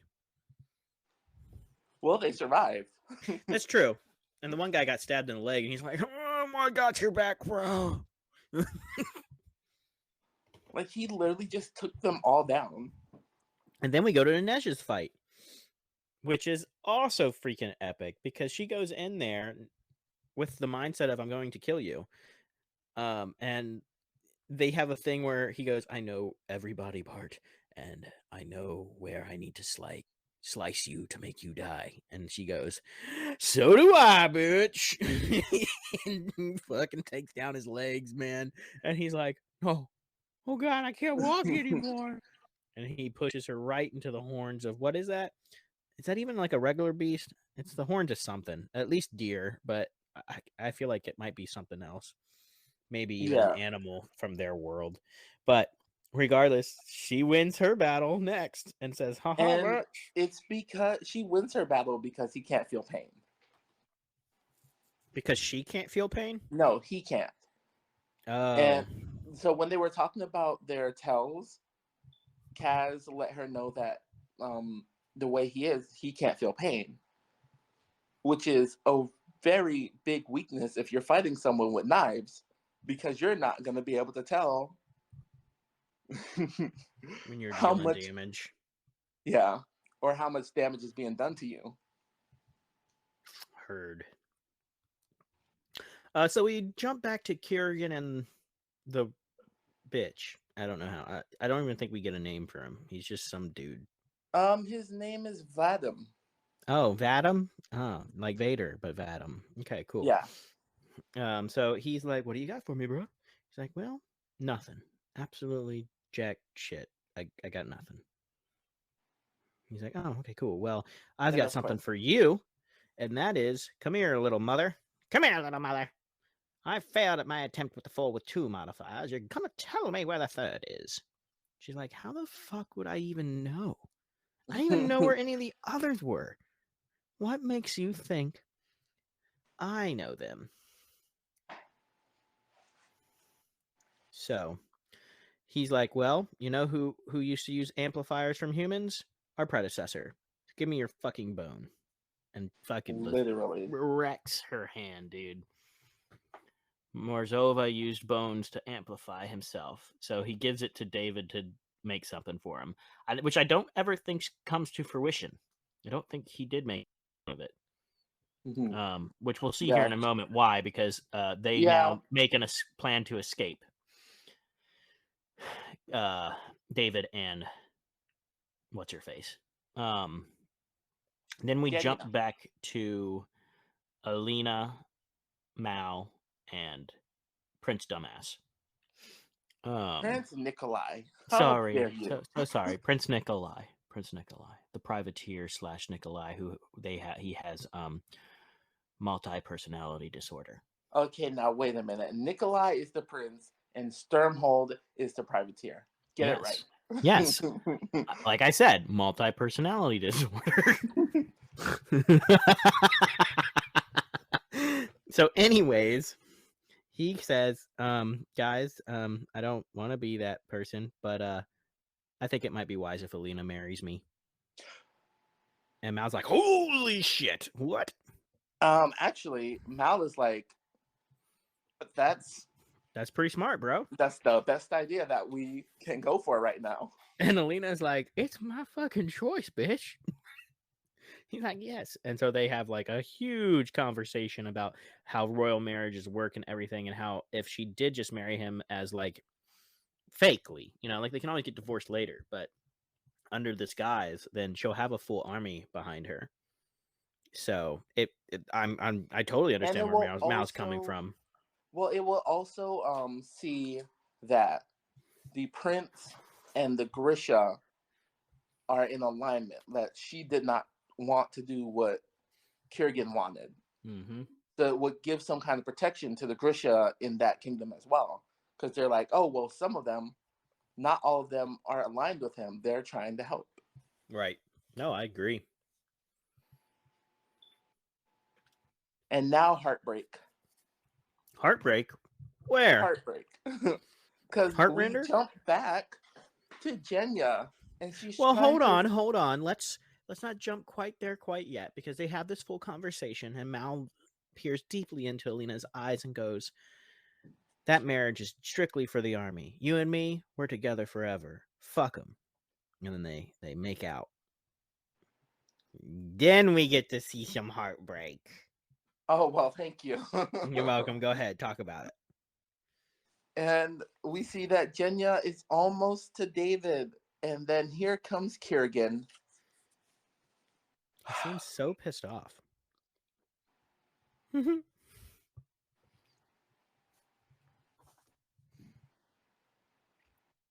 So yeah, he's walking up to him and is like, why would you abandon me? Because I am your best friend. And she's like, dude, you fucking made me fuck a king at the ripe old age of 13. What Actually, makes she you was think 11. 11? What makes you think I'm your friend? You use me? Oh, Abuse does me? she say? She says it in here, right? Yeah. You used What? me to satisfy a king. I should be your greatest shame. Yeah. And then he goes, I need you. And she's like, fuck that shit. And honestly, I don't know why.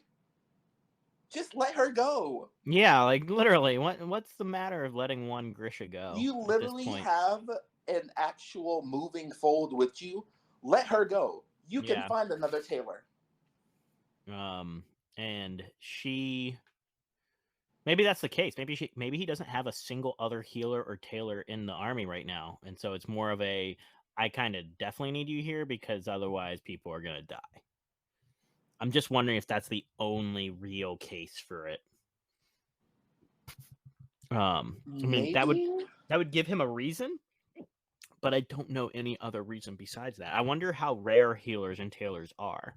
Well, healers don't seem to be as rare as tailors are. I know that tailors are rare because she says so in season 1, but healers I think are like more common. But tailors are technically a downgrade to a healer, correct? Yeah, they are. So there's no real reason for him to have a tailor if he's got a healer. Literally, that's what I'm saying. He could just let her go. Yeah. So there's that. And then David runs for his life, and we're back to Jasper Weiland. And Weiland is asking Jasper, do not tell Kaz about Albie. Yeah, they both kind of agree to that, honestly. But then, obviously, Jasper being as close to Kaz as, and Weiland doesn't have that love, that trust between them. But yeah, regardless, it still is told to Pekka about the boy, and Weiland's like, "You promised. I thought you cared about me." And he's like, "Listen, bitch, I don't know your ass."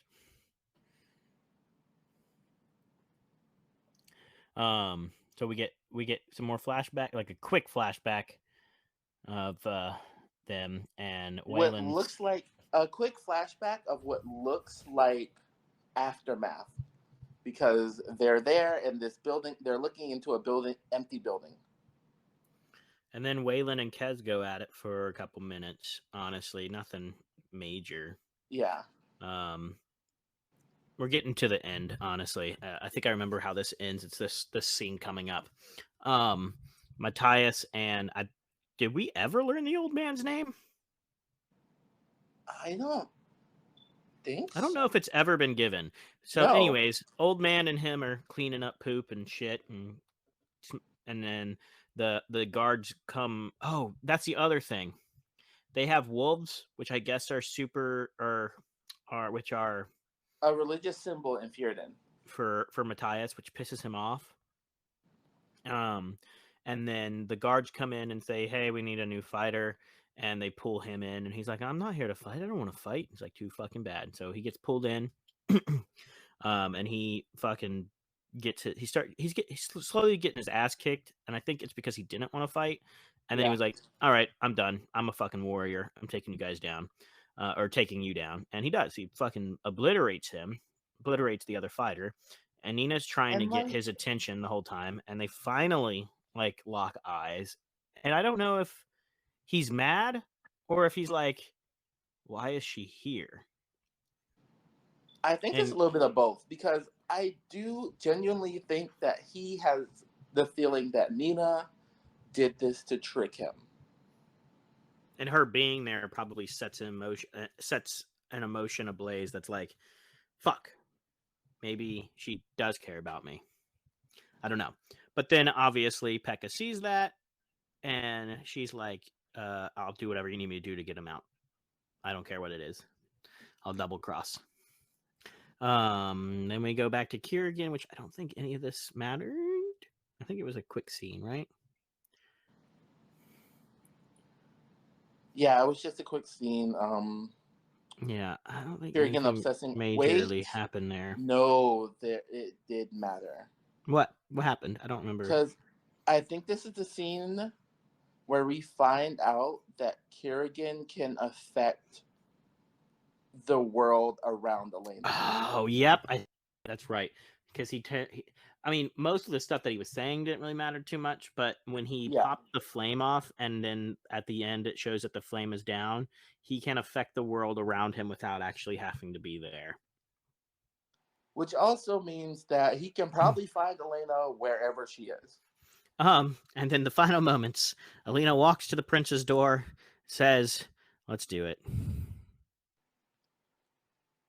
I've made my decision." He means get married. Yes, no sex, guys. I'm pretty sure this will be a sexless marriage. I would have folded. You would have folded? I would have folded. You would have been over, or you would have gone on top?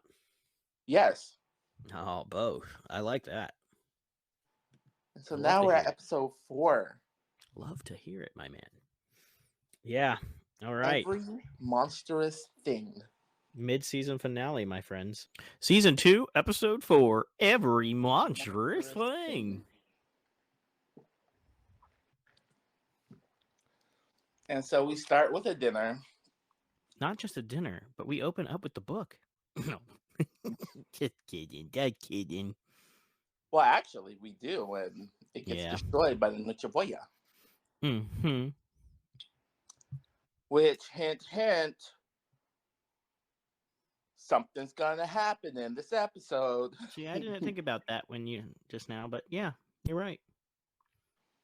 Because it doesn't destroy a book; it destroys a flag.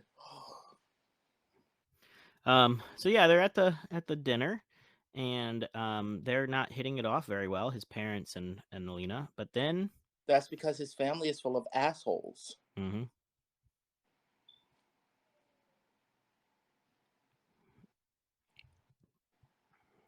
But anyways, he then stands up and lets people know that they're about to get married.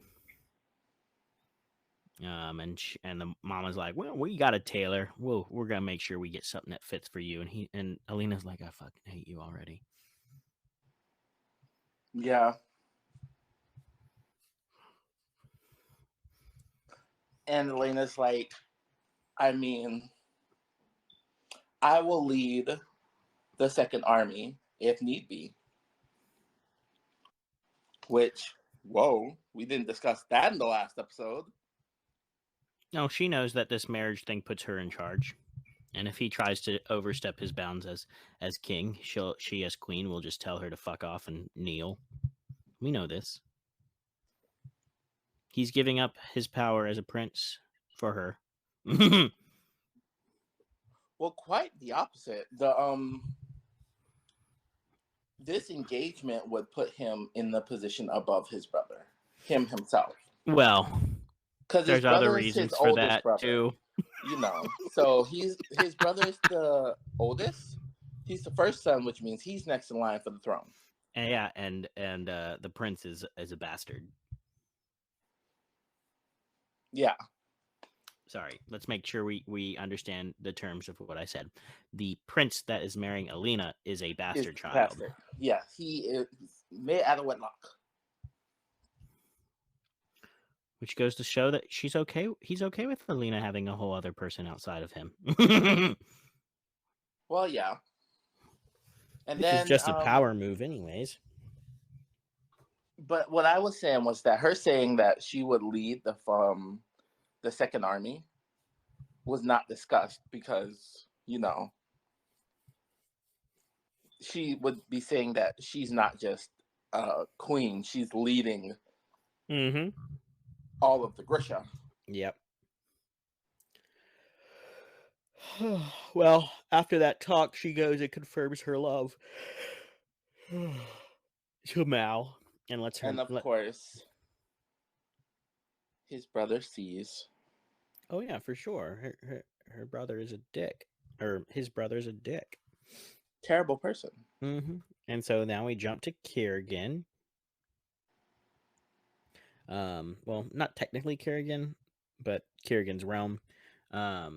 What's his face? Vadem is like, you are just nothing to any of us anymore. You are just strictly an amplifier for Kerrigan. Stewed figs for you, mother. And she goes, fuck you mean I want some fruit from your fucking ass. Fuck you. And I'm like, yeah, I like that attitude. Mother Bear's gonna rip him a new asshole. And she's trying to defend Jinya because, like, what the fuck are you doing to this girl, dude? Like, you're really fucking losing it. I mean, he's not even using her ability, so this is ridiculous. Yeah. So, anyways, she pretty much calls him out. Yeah. And then it jumps to the crows. For a memento, where it shows how he learned his little trick. Then he's back. Inej and him promise some stuff. Jesper and Wylan are having some cute time together. Honestly, I don't really know where this goes. It's all fluff. It's all big fluff. Well, okay, so it's not just fluff. They're basically saying what the plan is. Yeah, plan talk.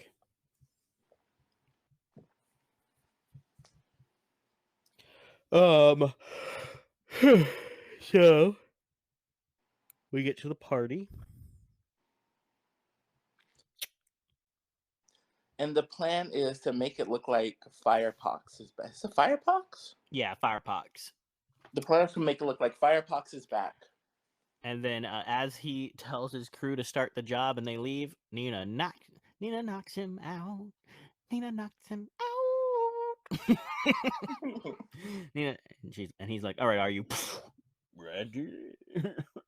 Knocks him out. And then Alina starts training. Finally, she gets 2 additional hours of training time. And within that time learns a new move. I think that's awful. Like, oh man, she's just so unskilled. Well, again, Grisha have been training their whole lives, and she's been training for a week. Literally. Maybe we're on to week 2 by now. But not even a month of training. It's fucking awful. Well, I guess she did get, 3 months in the castle? Yeah, but like most of that was spent trying to teach her to actually call on her power. Yeah. Well, during the training, she gets pulled out because David arrives and pretty much tells them everything that's been going on. And yeah, I mean, yeah, just fills them in on everything. After that, they escort him out. She is in cuffs, so I hope they let him be a part of the gang, honestly, because he's just risked his life to get here, you know? But also, like, I mean, even with season one, it's shown that he was not a big fan of what Kerrigan was doing.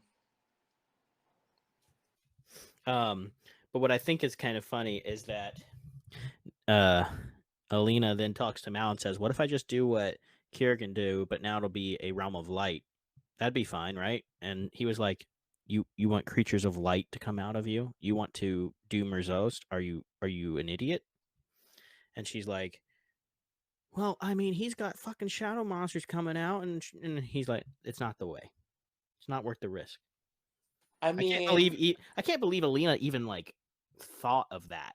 honestly, though, I'm kind of on Elena's side here. I mean, the man walked out of the fold.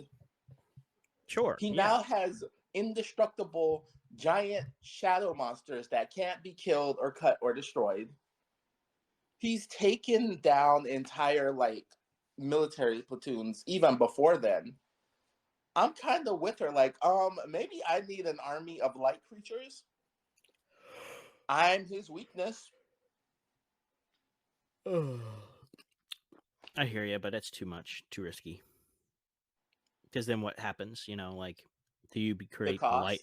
the light fold, and now it's even worse than the dark fold because you probably can't even Well, walk through it he without created the getting fold blinded. with Merzost. Right. So, So yeah, there's a lot of other things that could happen due to that. David and Alina have a talk. yeah.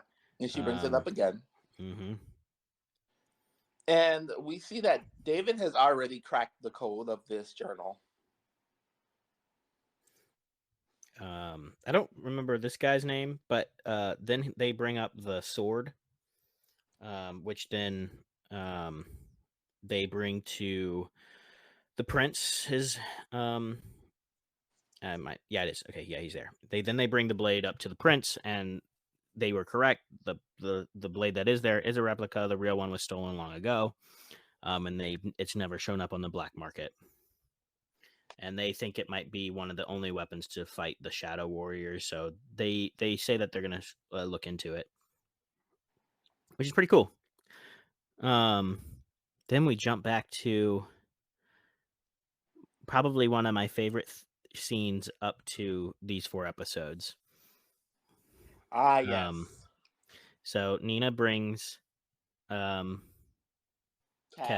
to Pekka, and then they don't even do anything yet. He just drops him off. Then we jump back to who is this? Inej? Yeah. Oh, okay. This is where they start enacting their plan with the firepox and everything. Yeah. So Inej starts doing all of that fun stuff. Then we jump back to Nina and Kez. Go ahead. So, and when Inej does her job, she hears people screaming help, and she finds slaves. It's her brother, isn't it? No, it's not her brother. They're just they're literally gotcha. She's on the slaver ship. Heard. So then, yeah, Kez and Pekka go at it. Pekka is literally beating the shit out of Kez to the point where he's like, "All right, and I'm officially done with your ass," and knocks that motherfucker out. Then the firepox bell starts going on and on. Then they have a conversation about the firepox and what's going to happen. And then Kez is like, "These are all the things that are slowly going to start happening to you."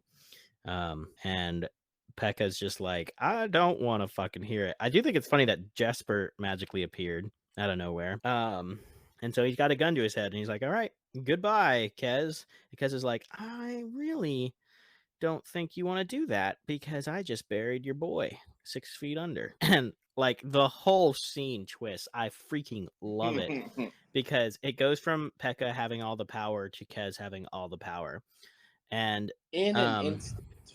in an instant. And anyways, he's like, I want you to say my brother's name. I want you to tell me everything, and you're gonna sign off on some fucking paperwork and everything before I even remotely tell you. But one of the key things that he says during this major scene is your weakness. Your weakness was the boy. Which again goes back to Inej and him, because he says he doesn't have any weaknesses because he doesn't care about anything, but that's an obviously straight lie. He cares about his crows, but in that he also is in love with Inej, and so I guarantee you if they had just captured her, he would do anything for her. Yeah. So yeah, that all happens. He and then it jumps back to It's like literally in an instant, he has gotten out of being framed, gotten his club back, freed the Nej, and now all of Pekka Rollins' stuff is his. So this part here, they didn't really talk about it, but I'm guessing that they're leaving to go find the sword. Is that what they're about to leave for? Yeah. Okay, cool. That's what I figured. So they're about to leave to go get the sword, and then the army guy comes in and says, "You're a fucking deserter," knocks Mal's ass out and starts dragging him, and I'm sitting here like, what the fuck? Well, it's because remember, the prince's brother saw them kissing. Yeah, I get it. It don't matter. I mean, it still doesn't mean that he's not a deserter anymore at this point. So I thought it was really funny. I think that was just like, I think that was pretty much the his motive. Well, yeah, I think that was more on the soldier himself. Gotcha. So then we get to go into Alina's little room, and Vasily and her have a chat about how he's better than him and you should be marrying me instead. I'm actually the one that's going to be a king. He won't, you can have your Grisha scraps though, whatever. And he says farewell.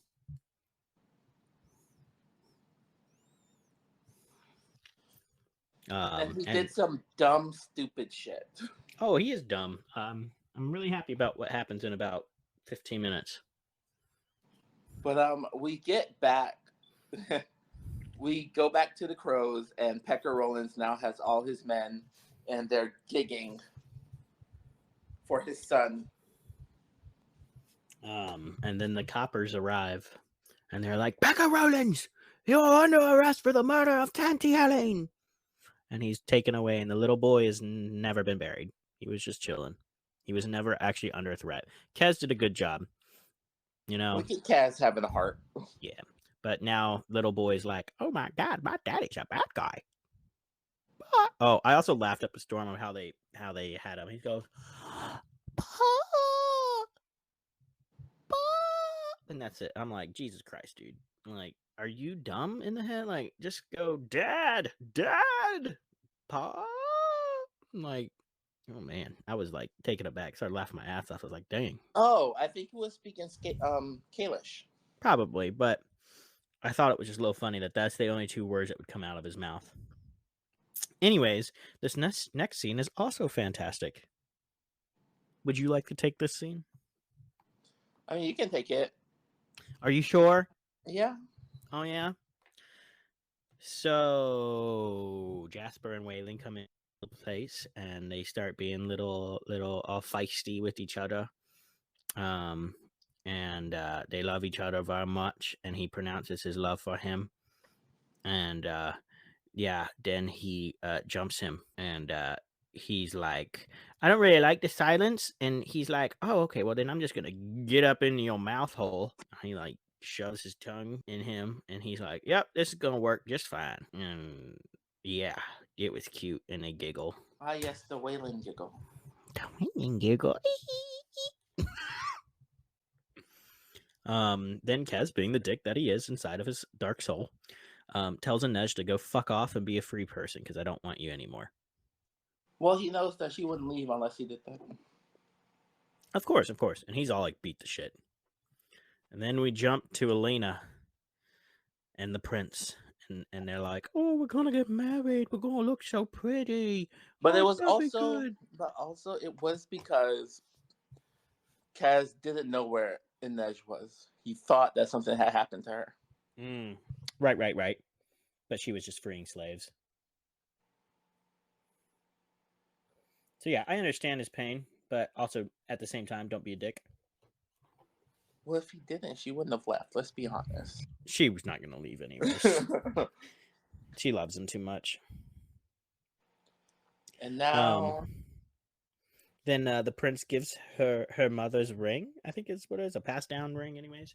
And God, yeah, I just want to say, my roommate brought up a good point too. She looks ugly as fuh in brown, and that green did not do her justice. I don't know if that was like the point. Maybe their colors are like brown and white and gold, but oh my God, it looked awful. well, she awful didn't on want her. Awful yeah, on but her. she didn't want to wear the colors? dress that they had gotten, so she decided to wear her Grisha garb. Yeah, I hear you. So, anyways, they're on their way to the party, and they hold their hands for appearances and all that fun fucking stuff. And now she's worried about Mal because she doesn't know where he is.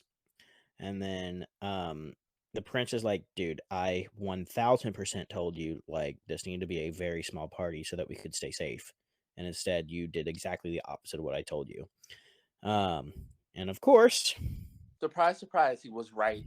Yeah, of course he's right. Because there comes the shadows, and Alina's like, "Fuck, we're fucked. We're so fucked.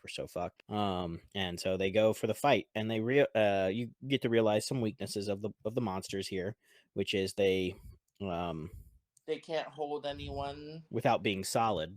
Yeah, and so they are solid when they are attacking. The first death was his brother. Fucking amazing. Love it. Was the best part. Which these monsters look awesome. Oh yeah, I think they this did a is good the job. only time you see it, but you see their face, and it's like a skeleton, and that's it. Well, yeah, the monsters are created from actual people. No, the Volcra are. These things were. The shadows aren't either. Just the Volcra are created from people. The shadows are they're pure pure magic. Yeah. Okay. They are the epitome of creating something out of nothing. Gotcha. Okay. So anyways, yeah, the prince, the one that was gonna become king is the first death. And they literally just apart. Oh my God, it's so fucking great because he's like, no, oh God, no. And they just like rip his body in half. And I'm like, huh, well deserved. A. B. That now makes the bastard prince the new person that's gonna become king, which probably changes the entire fucking game.